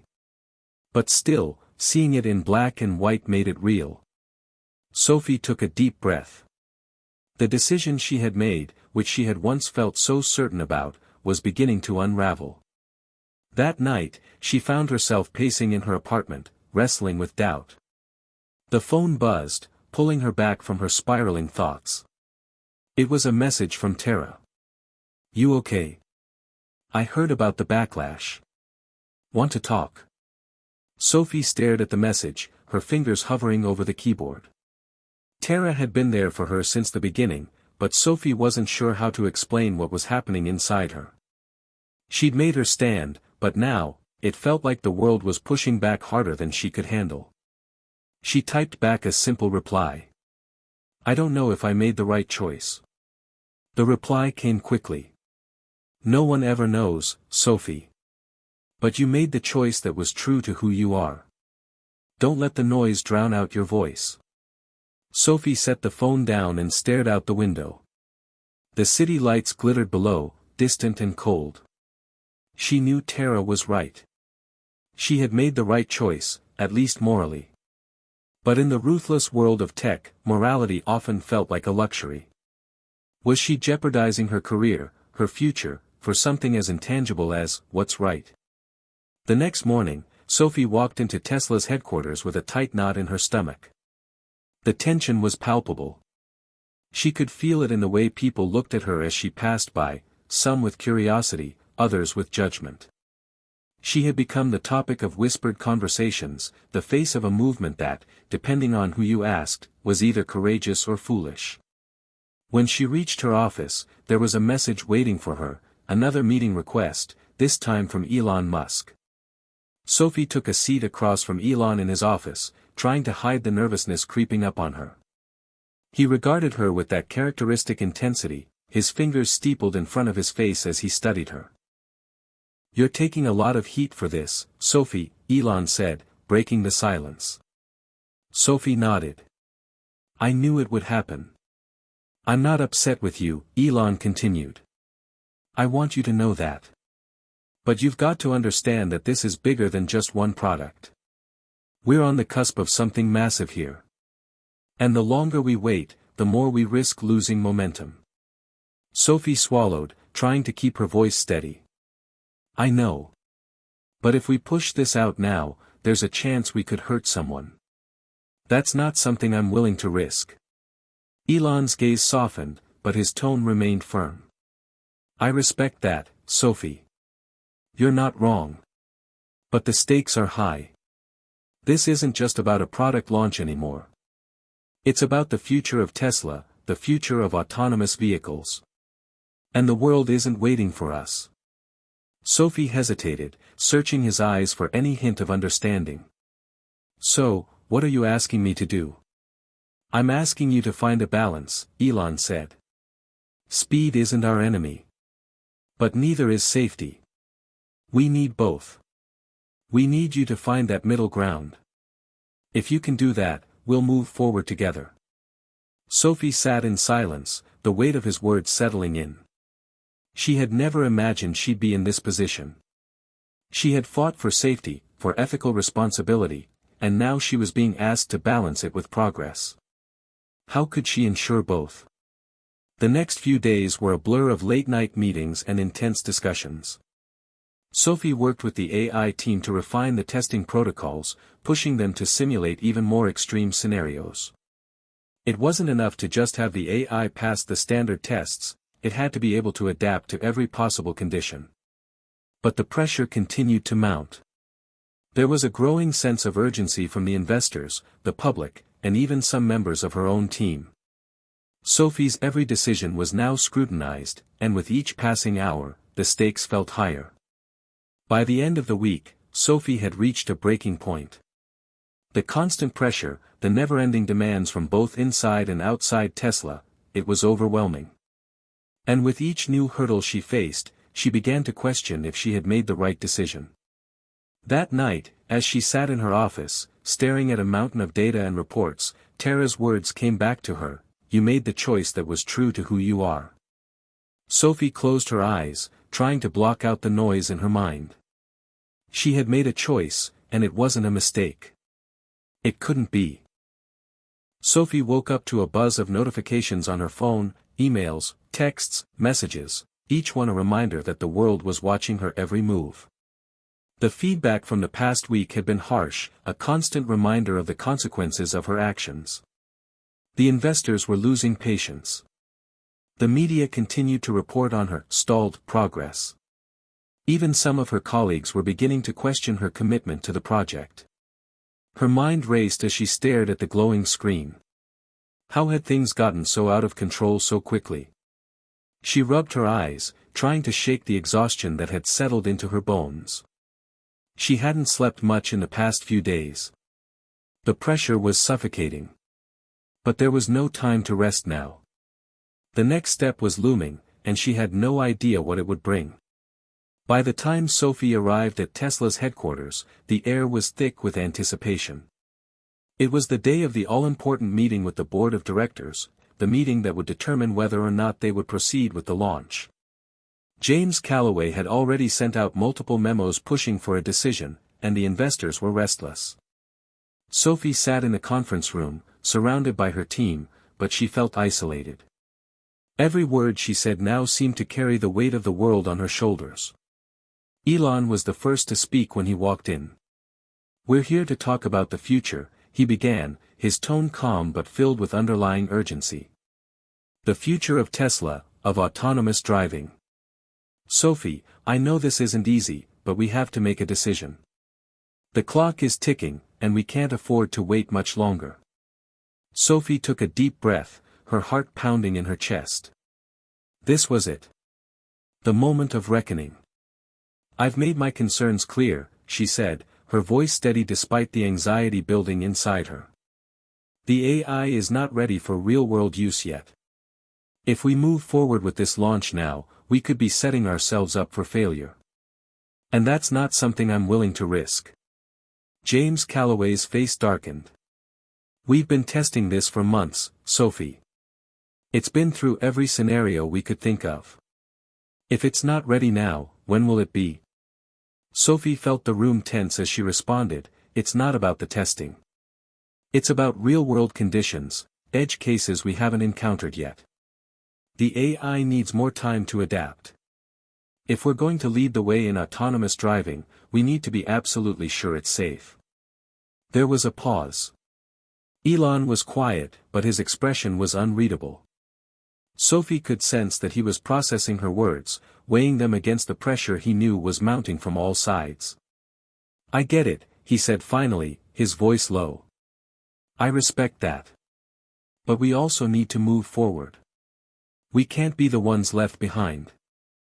Sophie clenched her fists. She knew this wasn't going to be easy.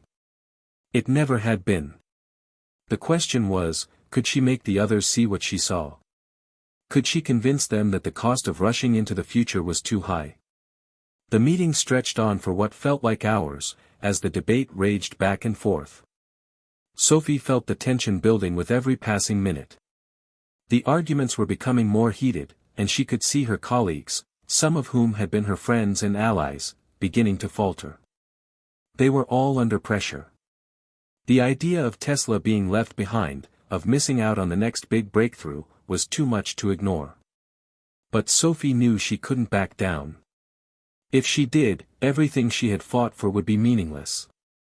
She had to take a stand. Finally, after what felt like an eternity, the meeting drew to a close.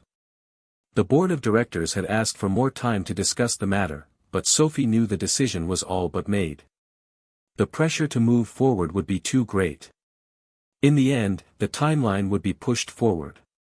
The launch would happen. As she walked out of the room, she felt a sinking feeling in her chest. She had lost the battle. For now. Later that night, Sophie sat alone in her office, the dim light of her desk lamp casting long shadows across the room. She couldn't shake the feeling that she had failed. She had done what she thought was right, but now she had to live with the consequences. The launch was going ahead, with or without her. Her phone buzzed again. It was a message from Tara.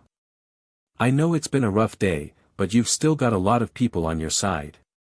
You can't let this get to you. Sophie didn't reply right away. She just stared at the screen, letting the words sink in. Tara was right. She had made the right choice, she just needed to find a way to make the future work for everyone. She had fought for safety. Now she had to find a way to make sure that safety wasn't compromised in the face of progress. But Sophie knew one thing for sure, the turning point was coming. She couldn't change the course of the decision made today, but she could make sure it didn't all unravel. The next few days felt like a blur. Sophie worked tirelessly with her team, refining the AI system even further. There was no turning back now, but Sophie was determined to make sure that the launch, whenever it happened, was as safe as possible. She focused on the details, on every test, every edge case, every scenario that might have been overlooked. Then came the moment she had been dreading, the public demonstration. The event was set to showcase Tesla's latest autonomous driving technology. All eyes were on them. The media, the investors, the competitors, everyone was watching, waiting to see what would happen. As the demonstration began, Sophie stood behind the stage, her heart in her throat. The car was moving along the course smoothly, but Sophie's eyes never left the screen showing the AI's decision-making process. Every turn, every maneuver was calculated and analyzed. But the real test, the real turning point, would come when the unexpected happened. And Sophie knew it was only a matter of time before it did. The demonstration was a spectacle, media cameras flashing, investors eagerly watching, and a massive audience of Tesla enthusiasts and tech experts all waiting to see the future unfold before their eyes. Sophie stood backstage, watching with bated breath as the autonomous vehicle, the very thing she had poured her heart and soul into, began its journey down the track. The car was gliding along the predetermined route, responding smoothly to every command fed to it by the AI. For a brief moment, Sophie allowed herself to believe that everything might just go according to plan. Maybe, despite the doubts, despite the delays, the system would work flawlessly. But Sophie knew better. In the back of her mind, the one certainty she had was this: the unexpected was always waiting, lurking just beyond the corner. The vehicle continued its journey, taking sharp turns and navigating through traffic cones with impressive precision. Sophie felt a momentary relief wash over her.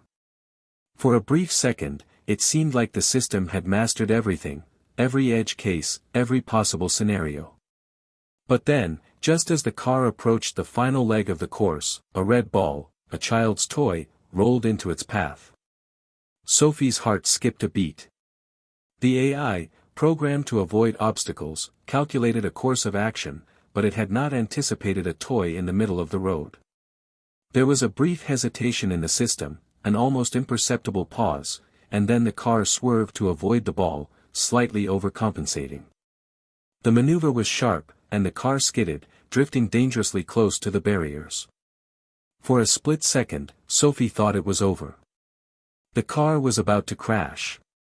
She could see the headlines now: Tesla's autonomous driving demo ends in disaster. The crowd gasped in unison, a collective intake of breath that echoed across the arena. Sophie's palms were slick with sweat as she watched, her heart racing. She couldn't look away, couldn't bear to see the aftermath. But the car, against all odds, corrected itself just in time. The AI regained control, smoothly steering back onto the track and avoiding the barriers. The vehicle came to a sudden halt, exactly where it was supposed to stop, just feet from the edge. It was over. But it was far from flawless. The room fell silent, the weight of what had just happened hanging heavy in the air. Sophie's mind was spinning. That was the moment. That was the test. And the system had failed. Elon Musk was the first to break the silence, his voice low but calm. "We've got a problem." Sophie's stomach sank. She could already feel the eyes of the entire room on her. The media, the investors, her team, they were all looking to her for answers. Sophie stepped forward, her mind working furiously to process what had just happened. The car hadn't crashed, but it hadn't been perfect either. It had hesitated when it shouldn't have. It had overcorrected, a dangerous mistake that could have resulted in disaster if the barriers hadn't been there. But it hadn't crashed. And that, Sophie realized, was the silver lining. "We have a failure to address," Sophie began, her voice steady despite the whirlwind of thoughts spinning in her head. "The AI wasn't able to handle the unexpected in the way we hoped. It hesitated. And in real-world situations, that hesitation could be deadly." There was a murmur of agreement from the board members, some nodding, some simply staring at her. "But," Sophie continued, her voice gaining strength, "this is why we test. This is why we need to continue working. Yes, the system isn't perfect yet. But it's close. It's closer than we've ever been. We've just seen what happens when the AI is faced with something it hasn't been trained for. And now we know what we need to fix." Elon looked at her, his expression unreadable. "So, what's next?" Sophie took a deep breath. "We need more simulations. More training. More real-world tests. But we can fix this. We have the technology. We have the team. We just need more time." The room was still silent, but Sophie could feel the weight of the decision shifting. The failure wasn't ideal, but it hadn't been a disaster. The car hadn't crashed. It had almost crashed, but it hadn't.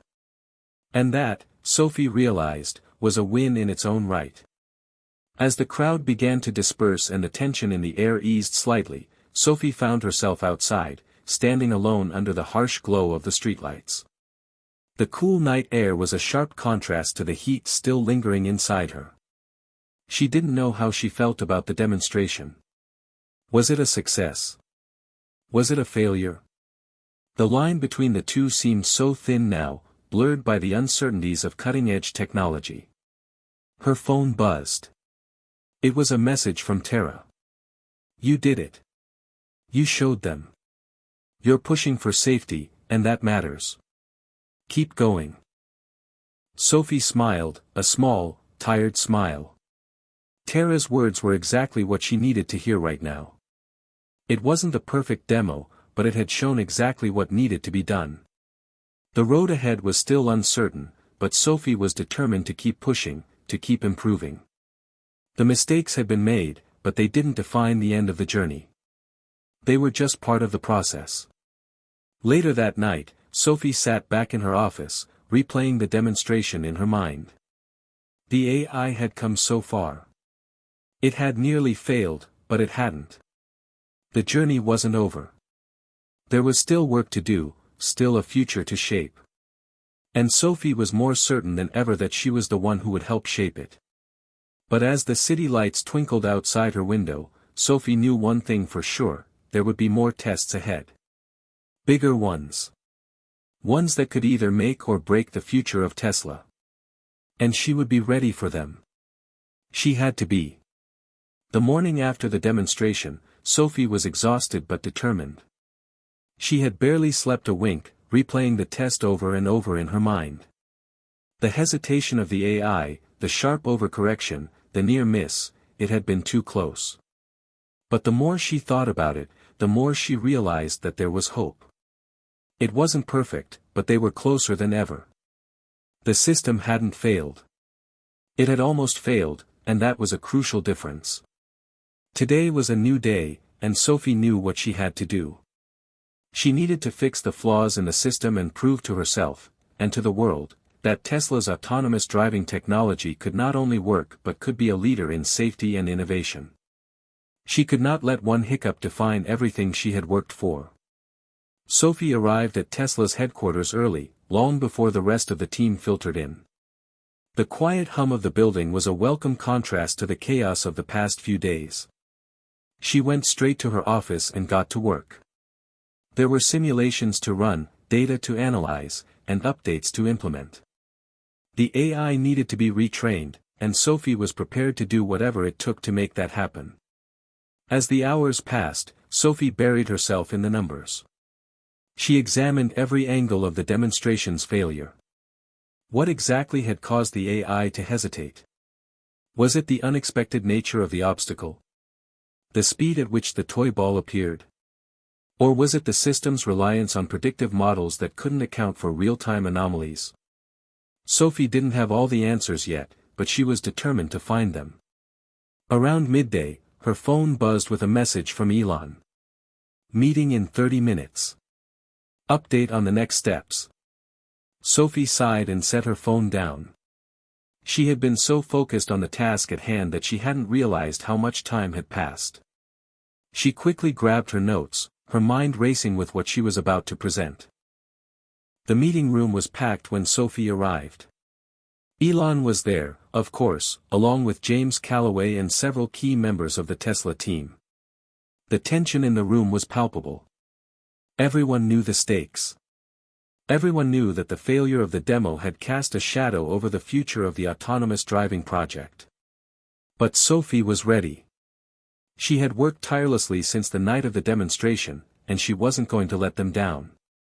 I know what you're all thinking, Sophie began, standing at the front of the room. The demo didn't go as planned. But I'm here to tell you that we can fix this. We can make this system better. There were murmurs in the room. James Callaway raised an eyebrow. How exactly do you plan to do that, Sophie? We've already pushed back deadlines, and investors are growing impatient. The media is already circling, waiting for the next misstep. I understand the pressure, Sophie replied, her voice steady. But the failure wasn't as catastrophic as it may seem. The AI hesitated because it wasn't trained to respond to that specific scenario. It was a real-world anomaly. The kind of thing we can't simulate in a lab. But that's why we need to keep pushing forward. We need to give the system more time to adapt. Elon leaned forward, his gaze intense. How much time? Sophie paused, choosing her words carefully. We need to rerun the simulations with more edge cases. We need to push the system even further, make it fail in controlled environments before we push it into the real world. And we need to incorporate more real-time data into the training model, so the system can adapt to things it hasn't seen before. But most importantly, we need to focus on the human element, what happens when something goes wrong in a real-world situation, not just a theoretical one. Elon nodded slowly. That's a bold plan. But if we don't launch soon, we risk falling behind the competition. The world won't wait for us forever. I'm not asking for more time just to fix mistakes, Sophie said, her voice firm. I'm asking for more time to make sure we don't repeat those mistakes. We need to ensure that when we launch, the system is ready to handle whatever comes its way. And I believe we can do that. The room fell silent as everyone considered Sophie's words. The pressure was still there, but Sophie's conviction seemed to make a difference. Finally, Elon spoke again. All right, Sophie. You've got your time. But the clock is ticking. Let's make sure we don't waste it. As the meeting adjourned, Sophie felt a rush of relief. She had gained the time she needed, but the hard work was just beginning. There was no more room for mistakes. If they were going to make this work, they had to push the boundaries of what was possible. The AI had to learn to handle the unpredictable, to adapt in real time. Sophie would need to call in the best minds she had, the brightest engineers and data scientists, to help her refine the system. The next few weeks were a blur of activity. Sophie worked tirelessly with her team, running simulations, testing new scenarios, and incorporating feedback from every angle. They created new data sets, pushing the AI to its limits. They introduced even more variables, more anomalies, to see how it would respond. Sophie began to notice subtle improvements in the system. The AI was learning, adapting. The hesitation that had plagued it during the demonstration was beginning to disappear. The car responded faster, more confidently. But Sophie knew it still wasn't perfect. There were still edge cases that needed attention, still moments where the system wasn't entirely reliable. And then, one evening, as she sat staring at the results of a new simulation, something clicked. The AI had encountered an anomaly, a moving pedestrian in a high-speed lane. It hesitated for a fraction of a second, but then, just as Sophie had hoped, it made the correct decision. It slowed down, it maneuvered, and it avoided the collision. It was a breakthrough. Sophie knew that this wasn't the end of the road, but it was a sign that they were getting closer. The road to redemption had been long and difficult, but they were finally on the right track. With each new test, with each new discovery, Sophie felt the weight of the world lift just a little bit more. As she left the office late that night, the city lights reflecting off the windows, Sophie allowed herself a rare moment of peace. The road ahead would be filled with challenges, but she was ready. They were getting closer to the future, one test at a time. The days leading up to the launch were a whirlwind. Sophie barely had time to sleep, let alone eat. The pressure had become unbearable, and the weight of what was about to happen loomed over her like an impending storm. The autonomous driving system was close, so close, but there were still kinks to iron out. Every test felt like a high-stakes gamble, and the smallest mistake could spell disaster. As the days ticked down, Sophie found herself in a constant state of motion, jumping from one task to the next. The engineering team was working around the clock, fine-tuning the AI's algorithms and testing it in 1,000 different scenarios. Yet no matter how much they pushed the system, Sophie couldn't shake the feeling that they were always just one step away from failure. On the morning of the final pre-launch meeting, Sophie arrived at Tesla's headquarters earlier than usual. She needed to review the latest results of the tests and prepare her presentation for Elon and the rest of the team. As she sat down at her desk, she glanced at the countdown clock ticking away on the wall. It was hard to believe that just 2 days remained before the launch. 2 days to convince the world that Tesla's autonomous driving technology was ready to change the future. Her phone buzzed with a message from Elon, meeting in 30 minutes. Get ready. Sophie took a deep breath and pushed aside her nerves. She had done everything she could to get here. Now it was time to deliver. The meeting room was packed with key members of the Tesla team, and the air was thick with anticipation. Elon was already seated at the head of the table, looking as calm and collected as ever. Sophie stepped up to the front and began her presentation. Everything we've worked for is about to come to fruition, Sophie began, her voice steady but filled with urgency. We're 2 days away from launching the next generation of autonomous vehicles. The system is almost ready. It's learned, it's adapted, and it's more robust than ever before. She clicked the remote, and a series of graphs and simulations appeared on the screen behind her. We've tested the AI against every possible scenario, from the most common traffic situations to the most unexpected obstacles. The system now reacts faster, with more precision, and with a greater ability to predict what will happen next. It's learned to handle edge cases. It's learned to adapt in real time. The room was silent as the team absorbed the information. Sophie could see the doubt in their eyes. They had all seen the near miss during the first demonstration. They had seen the mistakes. But they also saw the progress. And yet, Sophie continued, her voice unwavering, there's still room for improvement. But we're ready. The technology is sound. The risk is minimal. We are confident that when we hit the road on launch day, the system will perform at its best. Elon raised an eyebrow. Minimal risk? Sophie, you've seen how the world reacts to even the smallest mistake. We can't afford to leave any room for error. How confident are you that this will work? Sophie swallowed hard, feeling the weight of his question. She had never been more sure of anything in her life. I am confident that this system will work. We've tested it more than any system in the world. It's ready. Elon leaned back in his chair, his fingers steepled. You realize that the pressure is on you now, right? The whole world is watching. The investors, the media, the regulators. One mistake, and this whole thing could implode. Sophie nodded. I understand the stakes, Elon. But I believe in this team. I believe in this technology. We've done everything we can. Now it's time to trust the system." There was a long pause, and for a moment, Sophie feared that Elon might pull the plug. But then, he spoke again, his voice measured. "All right. I trust you, Sophie. But I'm telling you, this better work."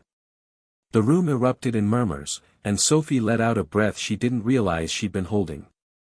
Elon had given them the green light. They were moving forward. The next 2 days were a blur of final preparations. The testing became more intense, the stakes higher. Sophie barely slept, but she couldn't afford to. The world was about to see Tesla's autonomous vehicles, and she had to make sure that everything was perfect. As the launch date approached, Sophie grew more and more anxious. Each test felt like a tightrope walk, each result a potential disaster. But when the final day arrived, Sophie was ready. She had done everything she could, and now it was time to see if all their hard work would pay off. On the morning of the launch, Sophie stood backstage, watching as the first autonomous vehicle rolled onto the stage in front of a packed audience. The world's eyes were on Tesla, and Sophie could feel the pressure building, the weight of the moment threatening to crush her. Elon stepped forward to the podium, his voice calm but authoritative. "Ladies and gentlemen, thank you for joining us today. The future of driving is here. With Tesla's autonomous driving technology, we are taking the next step toward a safer, smarter, and more sustainable world. And today, we are proud to present the next generation of Tesla vehicles, powered by artificial intelligence that can think, learn, and adapt in real time." The audience erupted in applause, and Sophie felt her heart race. She was standing on the precipice of history. This was the moment she had worked for, the moment that could change everything. But as Elon began to demonstrate the vehicle's capabilities, Sophie felt a knot form in her stomach. The system had passed every test they had thrown at it. It had learned to adapt, to respond quickly and accurately. But there was always the fear that something would go wrong. There was always the fear that, no matter how ready they were, the unexpected could derail everything. The car began its demonstration, smoothly navigating the course. Sophie's heart pounded as she watched, waiting for the inevitable glitch, the mistake that would end the dream. But the car kept moving forward, flawlessly executing every command. The crowd watched in awe as the vehicle made precise turns, avoided obstacles, and navigated complex scenarios. For a moment, Sophie allowed herself to believe it was really happening. The system was performing flawlessly. This was it. As the car came to a stop, Elon turned to the audience with a smile. "The future is now." The crowd erupted in applause, and Sophie finally exhaled, feeling the weight of the last few months lift from her shoulders. The world was watching, and Tesla had delivered. Sophie had done it. The autonomous driving system was ready for launch. But as she stood there, basking in the success of the demonstration, she knew that the road ahead was far from over. There would be more tests, more challenges, more obstacles to overcome. The future was just beginning. The applause from the audience had barely died down when Sophie was swarmed by the team. There were congratulations, handshakes, and back pats, moments of jubilation after the successful launch. Elon was already off to greet the press, his confident smile lighting up the stage, but Sophie remained frozen in place, taking it all in. The dream she had worked toward for so long was no longer just a vision, it was a reality. But as the celebration continued around her, the nagging thought at the back of Sophie's mind refused to be silenced. This was just the beginning. The weeks that followed the launch were a blur of media interviews, press conferences, and behind-the-scenes work. Sophie felt as if she were constantly moving, never truly able to sit down and process everything that had happened.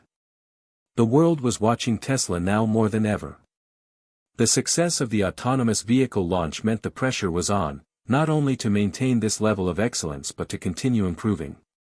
The media buzzed with praise, but it also had its fair share of skeptics. Headlines trumpeted Tesla's new breakthrough in technology, while others questioned the viability of the system in real-world situations.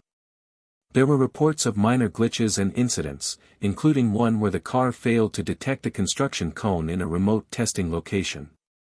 Nothing catastrophic, but enough to put a dent in the flawless image that the company had worked so hard to build. Sophie sat in her office, reviewing the latest batch of data.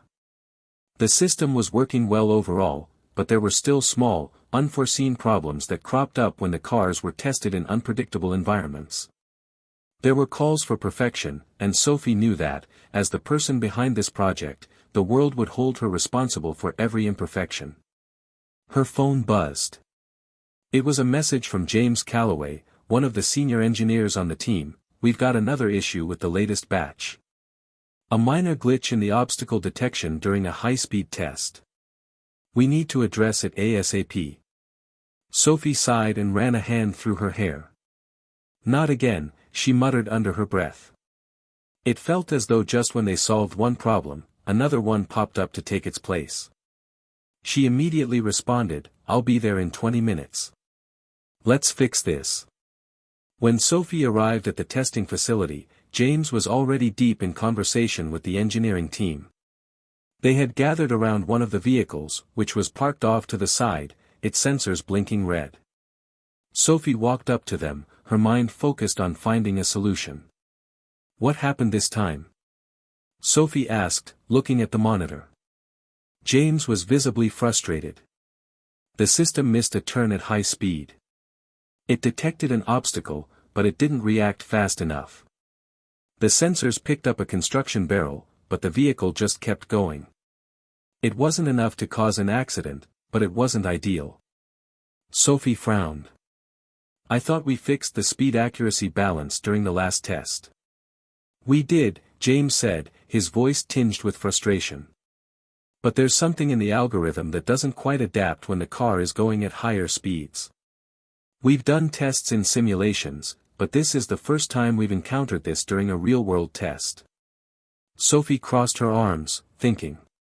The last thing she wanted was another glitch going public. They were already under a microscope after the initial demo. She couldn't afford any more setbacks. "Let's rerun the test," Sophie said, her voice firm. "We need to isolate what's causing the delay in reaction time. We have to make sure this doesn't happen again." The team worked for hours, running simulations and tests, trying to isolate the problem. As the sun began to set outside the testing facility, Sophie could feel the exhaustion creeping in. This had been her life for months, but every time they fixed one issue, another one seemed to take its place.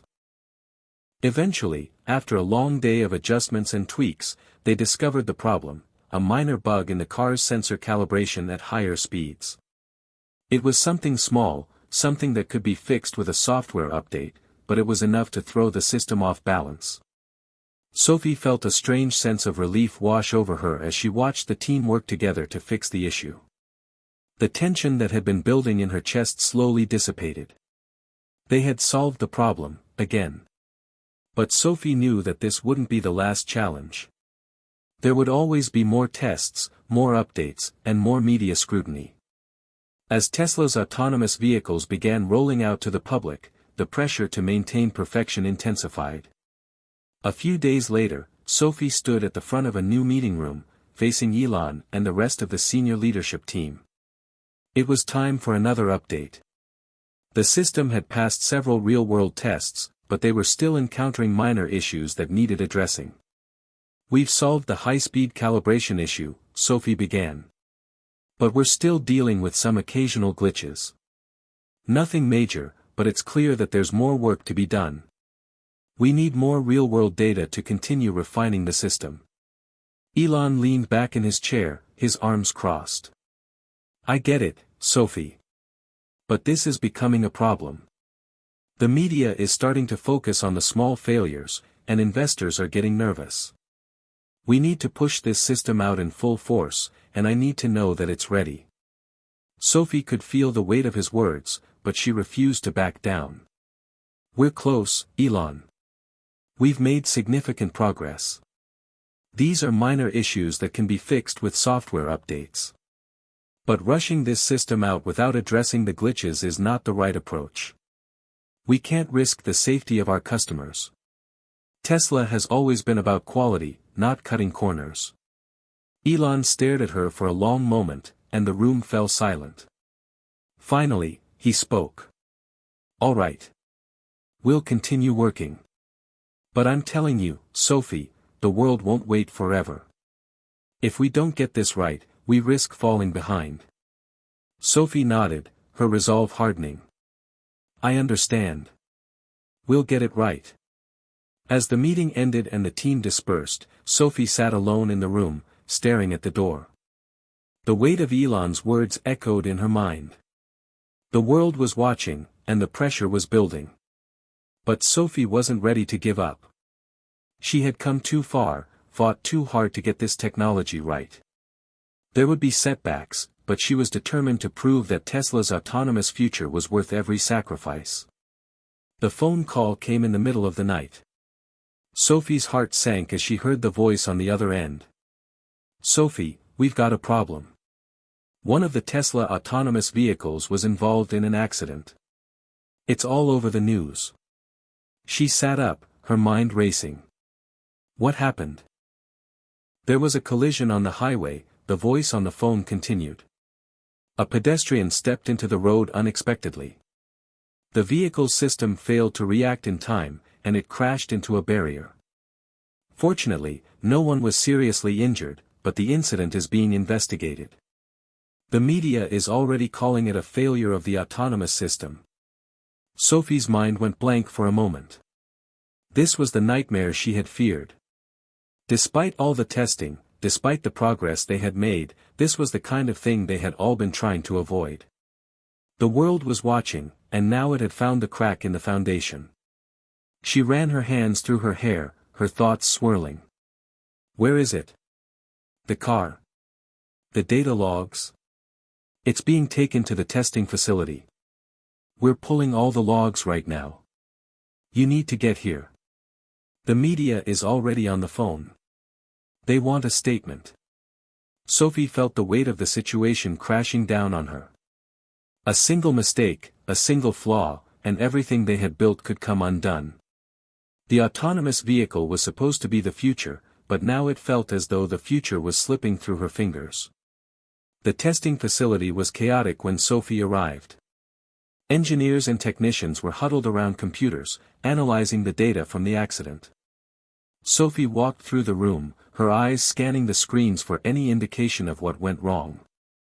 Her phone buzzed again. It was a news alert: Tesla's autonomous vehicle involved in serious accident. Did AI fail to protect pedestrians? Her stomach churned. This was the moment that could change everything. The world had been eager to embrace the promise of autonomous driving, but this incident would test the limits of that trust. Sophie approached the lead engineer, Alex, who was reviewing the vehicle's sensor data. He looked up as she entered. We've identified the issue, he said, his voice strained. The system didn't detect the pedestrian in time because the object recognition algorithm misinterpreted the pedestrian's movement. It thought they were part of the environment, like a shadow or a reflection. The vehicle didn't react fast enough. Sophie's mind raced as she absorbed the information. The algorithm had failed in a situation where it should have been able to adapt. The system had misinterpreted the situation, and the result had been a collision. It wasn't just a failure of technology, it was a failure of trust. And once trust was broken, it was hard to rebuild. We need to fix this immediately, Sophie said, her voice tight with urgency. Is there a software patch we can deploy to fix the issue? Alex nodded, but his expression was grim. We've identified a workaround, but it's going to take time. We'll need to refine the algorithm, and that's not something we can do overnight. The system also needs to be tested under real-world conditions to ensure it doesn't happen again. Sophie clenched her fists. She knew they couldn't afford to waste any time. The media was already in full swing, and the incident was spreading like wildfire. They had to act fast, or risk losing everything they had worked for. The next few hours were a blur of meetings, phone calls, and frantic work. Elon had called a company-wide emergency briefing, and Sophie was on edge as she prepared for the inevitable fallout. Tesla's reputation was on the line. A single mistake, a single accident, could cause irreparable damage. At the briefing, Elon's usual calm demeanor was replaced with a sense of urgency. "We need to handle this carefully," he said, pacing in front of the room. "The media is going to be relentless. The question now is how we respond." Sophie could feel the eyes of everyone in the room on her. It wasn't just the company's future at stake, it was hers as well. They had built this technology from the ground up, and now, one glitch, one failure, was threatening to bring it all crashing down. "We need to fix the algorithm, and we need to prove to the world that this was an isolated incident," Sophie said, her voice firm. "We can't let this define the technology. We've made incredible strides, and this was one failure in an otherwise successful system." Elon nodded slowly. "I agree. But we need to show the public that we're taking responsibility. We can't brush this under the rug. I want a statement ready for the press tomorrow. We'll explain what happened, what we're doing to fix it, and how we plan to move forward. Sophie, you'll be the one to present this. It's time to face the music." The weight of Elon's words hit Sophie like a ton of bricks. She had spent years building this technology, and now, it felt as though it was all hanging by a thread. The media frenzy would be relentless. Every word, every sentence, would be scrutinized. There would be no room for error. But Sophie knew that this wasn't the end. This was the moment that would define Tesla's future. The way they responded would shape the narrative. If they could fix the issue and show the world that they were still committed to innovation and safety, they could survive this. But if they mishandled the situation, the trust they had worked so hard to build could be lost forever. The next day, Sophie stood in front of the cameras, ready to face the press. The room was filled with reporters, their cameras flashing as they waited for her to speak. She could feel the weight of the world on her shoulders as she prepared to make her statement. "Good morning," Sophie began, her voice steady but filled with emotion. "We're here today to address the incident involving one of our autonomous vehicles. While we are relieved that no one was seriously injured, we take full responsibility for the failure of our system. This is a moment of reflection for us, and we're committed to making the necessary improvements." She paused, letting the words sink in. "The failure occurred due to an issue with our object recognition algorithm, which misinterpreted the pedestrian's movement. We've already identified the problem, and we're working around the clock to fix it. We are testing the updated system to ensure that this never happens again." Sophie's voice grew stronger. "At Tesla, we believe in pushing the boundaries of technology. We believe in creating solutions that will change the world for the better. But we also believe in responsibility. We are committed to making sure that our autonomous vehicles are as safe as possible, and we will continue to work tirelessly to improve the system." The press conference was over, but Sophie couldn't shake the feeling that the battle was far from won. The media would continue to ask questions, and the world would keep watching. But for now, they had done the right thing. They had taken responsibility, and they had made it clear that they would do everything in their power to fix the issue. As Sophie left the stage, her phone buzzed again. It was a message from Elon: "Good job, Sophie. Now let's get to work." Sophie stared at the screen, her heart still pounding. She knew the road ahead would be long and difficult, but she also knew that this was just one chapter in the story of Tesla's journey. The future was still within reach, if they could fix the problem and regain the trust they had built. The weeks following the press conference were a whirlwind. The media cycle around the autonomous vehicle incident had been relentless, but as expected, the public's interest slowly started to shift. The world had moved on to the next big story. Yet, for Sophie, the battle was far from over. They had promised to fix the system, and now, they had to prove that the road ahead was as bright as the future they had promised.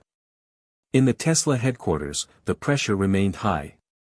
Engineers were working around the clock, implementing new updates and running tests on the revised algorithms. Sophie barely slept, checking and rechecking the system's performance, desperate to make sure that the same mistake would never happen again. One evening, as Sophie was reviewing the latest round of test data in her office, a message from Elon popped up on her screen: meeting in 10 minutes.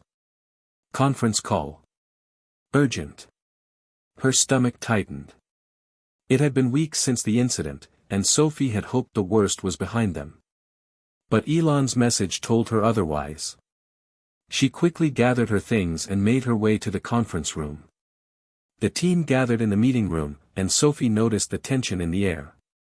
Elon's expression was serious, his face framed by the glow of his laptop screen. "All right, Sophie," he said, his voice calm but direct, "we've made improvements, but we need to talk about what comes next." Sophie nodded, mentally preparing herself for what was to come. "I'm confident the fixes we've implemented will work. We've learned from the last incident and tested the system extensively.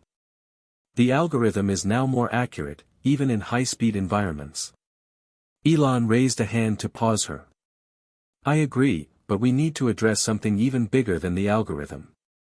The world is watching Tesla right now, and we've become the poster child for autonomous driving technology. That comes with its own set of problems." Sophie leaned in. "What do you mean?" "Competition," Elon said flatly. "Other companies are catching up faster than we expected. Waymo, Apple, even smaller startups, they're all making strides in autonomous driving. We need to stay ahead. If we don't, this latest incident could become a turning point, and not the good kind." Sophie felt a knot form in her stomach. "So, what are you suggesting?" "We double down," Elon replied. "We need to accelerate testing, release the updates to our customers faster, and get the next generation of vehicles to market before anyone else does.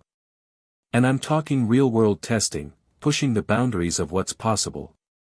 Sophie's mind was racing.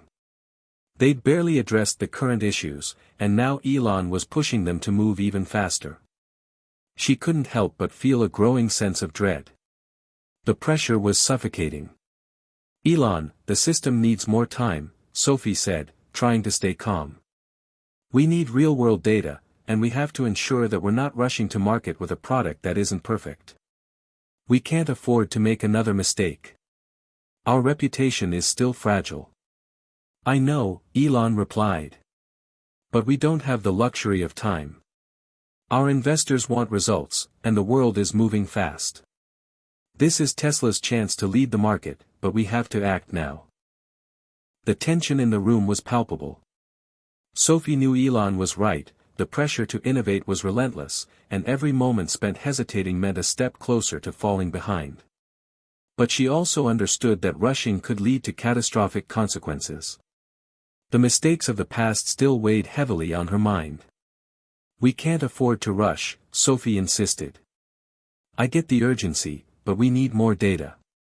Real-world testing will give us the answers, but we need time to be sure we're on the right track." Elon's gaze softened for a moment. "I hear you, Sophie. But remember this, the road ahead isn't going to be easy. We'll need to make some tough decisions." The meeting ended with no clear resolution. Sophie returned to her office, her mind reeling. Elon's words echoed in her head. They had to push forward, but at what cost?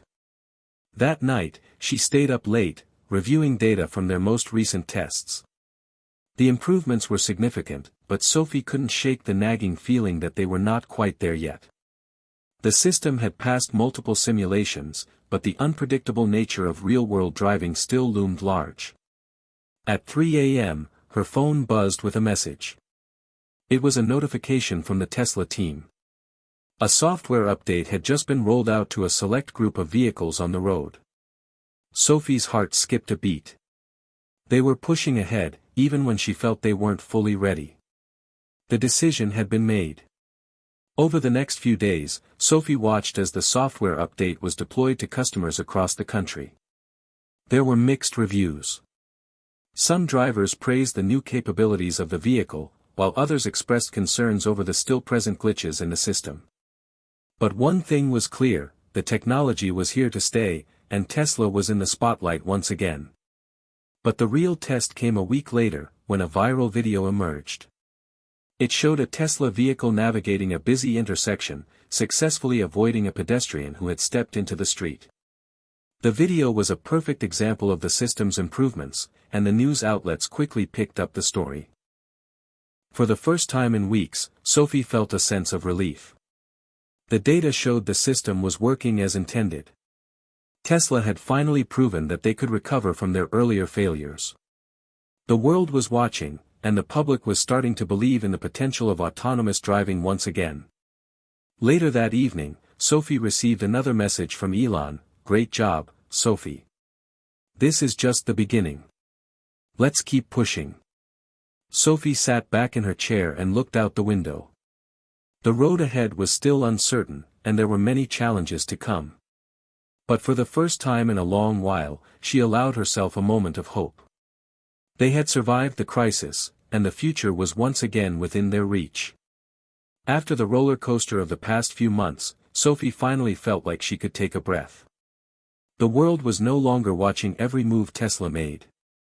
For the first time in a long while, things seemed to be settling. But as always, the next challenge loomed just over the horizon. It was a crisp autumn morning, and Sophie stood at the edge of the Tesla campus, looking out over the sprawling grounds. The sun was just beginning to rise, casting a golden glow over the buildings. It was the calm after the storm, a brief respite before the inevitable rush of new challenges. Her phone buzzed in her pocket, and Sophie reached for it. It was an email from Elon, the subject line reading, "Tesla's future, meeting today at noon." Sophie took a deep breath and opened the message. "Let's talk about where we go next," Elon had written. "There's something big in the works. Prepare yourself." Sophie couldn't help but feel a mix of excitement and anxiety. Every time Elon sent a message like this, it meant something big was on the horizon. She had no idea what was coming, but her instincts told her it wouldn't be a simple step forward, it would be another giant leap. Noon arrived, and Sophie walked into the conference room, where Elon, along with a handful of senior executives, were gathered around the table. She had learned to expect the unexpected in these meetings, but today's atmosphere was different. There was a palpable sense of anticipation. "Good to see you, Sophie," Elon greeted her with a nod. "We're about to take Tesla to the next level. But first, let me ask you a question." Sophie raised an eyebrow, wondering where this was going. "Sure, what's up?" Elon paused, his eyes gleaming with a familiar intensity. "How would you feel about leading a new project, a global initiative, no less, that could change the entire landscape of transportation?" Sophie blinked, surprised by the question. "What kind of project are we talking about?" Elon leaned forward, tapping a pen on the table. "We've been developing something big, something that will revolutionize not just autonomous driving, but the entire way people think about transportation. But we're going to need someone who can push the limits of innovation and lead the charge. Someone who's willing to take risks and blaze a trail into uncharted territory." Sophie felt her pulse quicken. She could sense that this wasn't just a typical new feature or minor update. "What's the project?" "We're going to build a fully integrated, fully autonomous transportation network. Think of it as the next evolution of Tesla's vision. It's not just about cars anymore. It's about creating a seamless system that connects vehicles, infrastructure, and the cities themselves. A global transportation ecosystem that will fundamentally change the way people live and move." Sophie's mind began to race. The idea was staggering. Tesla had already transformed the way people thought about electric cars, and now they were talking about reshaping the entire transportation industry. It was ambitious.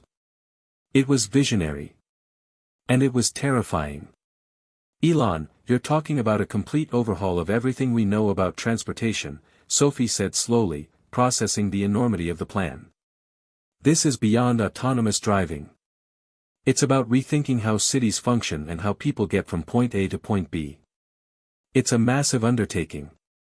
"I know," Elon replied with a grin. "But we're ready for it. We've already started with some initial infrastructure in select cities, testing integration with traffic systems, autonomous ride-hailing, and advanced electric charging networks. But we need someone who can take it to the next level. Someone who can think beyond the traditional boundaries and design a transportation system that's as efficient, sustainable, and interconnected as possible. Sophie leaned back in her chair, her mind whirling with possibilities. She had spent years working on autonomous vehicles, but this project would require a whole new way of thinking. It wasn't just about technology, it was about people, cities, and society itself. Elon seemed to read her thoughts. I know it's a huge challenge, but I have full faith in you. You've already proven that you can handle the pressure. Now, we need you to take the next step and build something that will change the world in ways we can't even fully comprehend yet. Sophie felt a sense of awe wash over her. It was hard to imagine something more ambitious than what Elon was proposing. A new transportation ecosystem. A world where autonomous vehicles seamlessly integrated with cities, with public transport systems, with people's daily lives. It was nothing short of revolutionary. She took a deep breath. I'm in. But this is going to require an incredible amount of work. We'll need to think about every aspect, how cities are built, how people move through them, the environmental impact, the societal implications. It's not just about technology, it's about reimagining society as we know it. I agree, Elon said, his expression serious. But that's why I'm asking you to lead this effort. You have the vision and the experience to make this happen. The rest of the meeting was spent discussing the logistics and high-level strategy of the project. Sophie left the room feeling both exhilarated and overwhelmed. She had just been handed the reins to one of the most ambitious projects in the history of transportation, and the weight of it all settled on her shoulders. As she walked back to her office, Sophie's mind buzzed with ideas.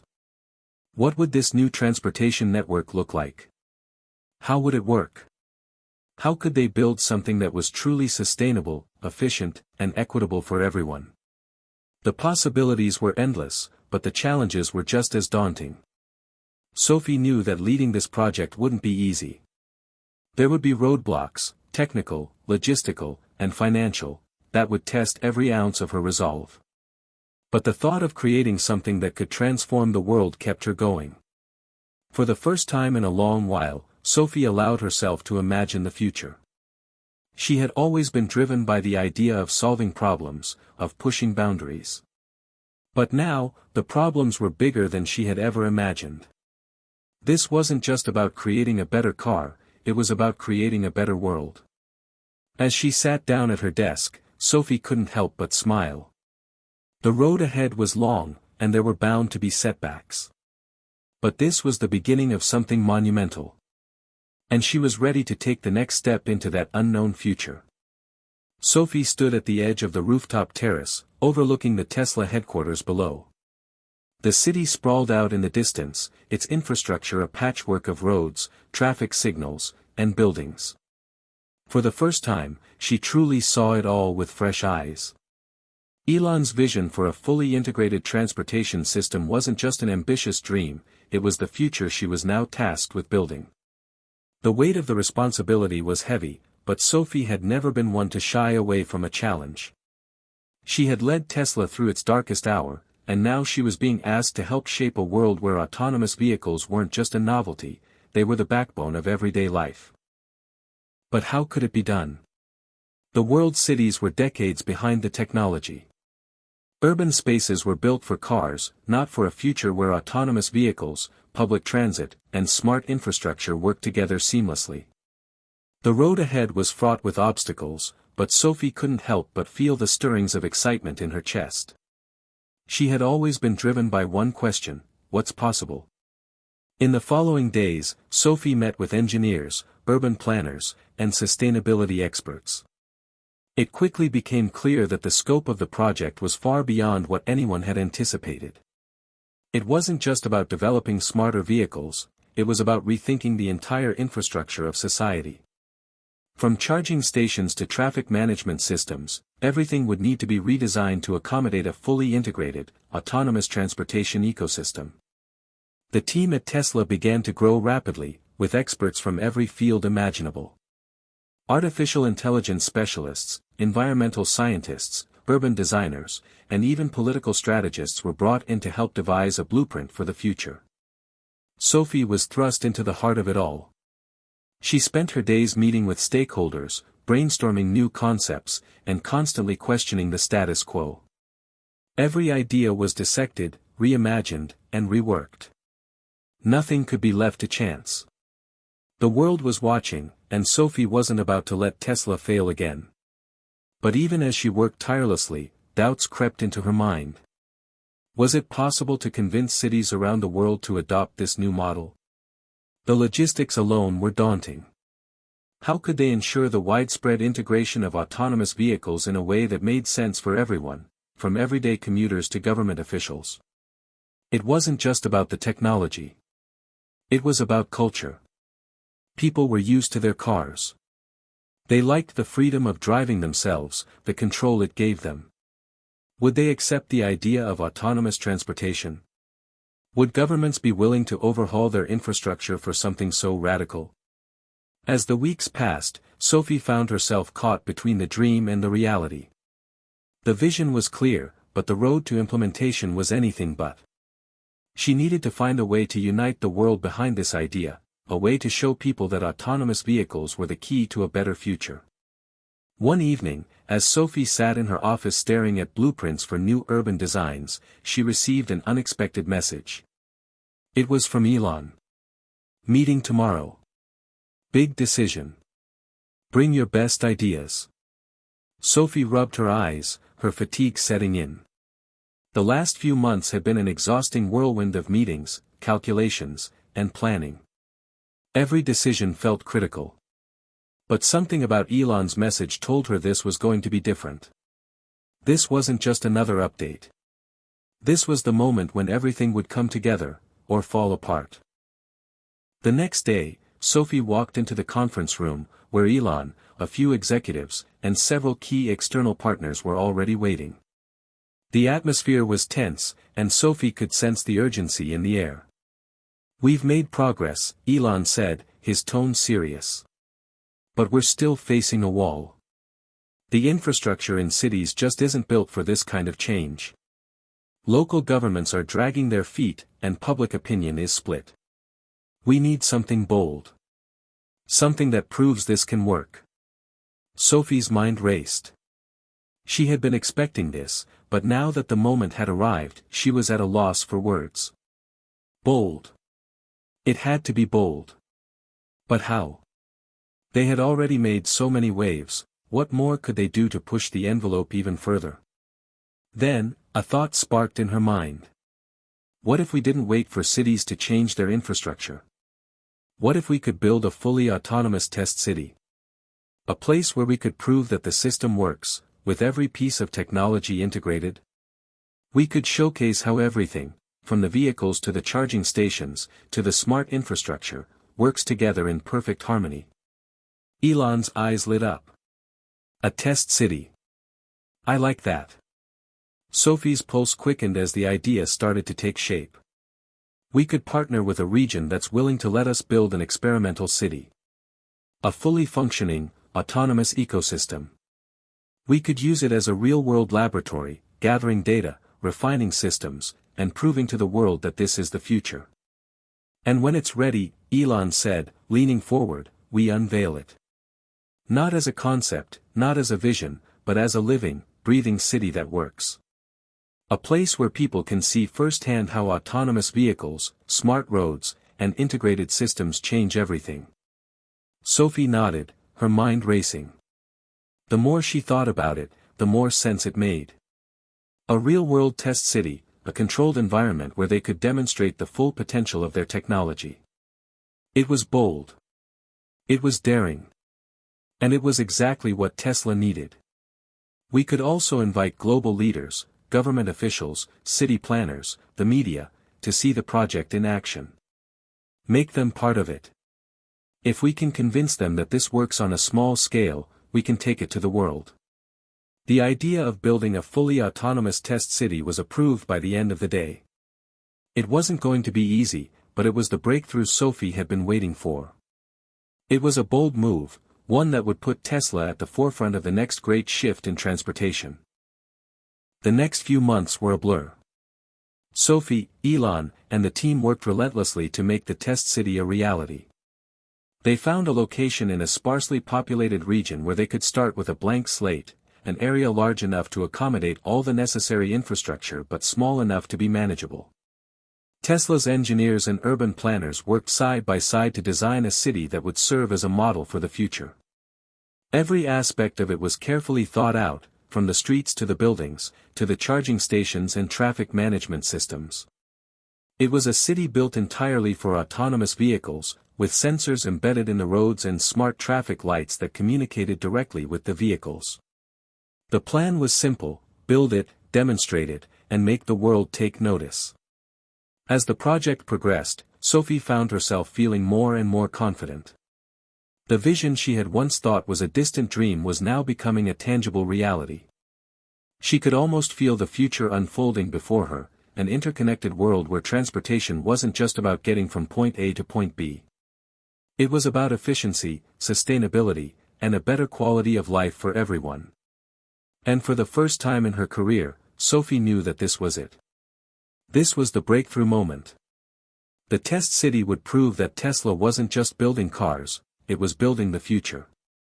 Hit subscribe and leave a comment with where you're watching from.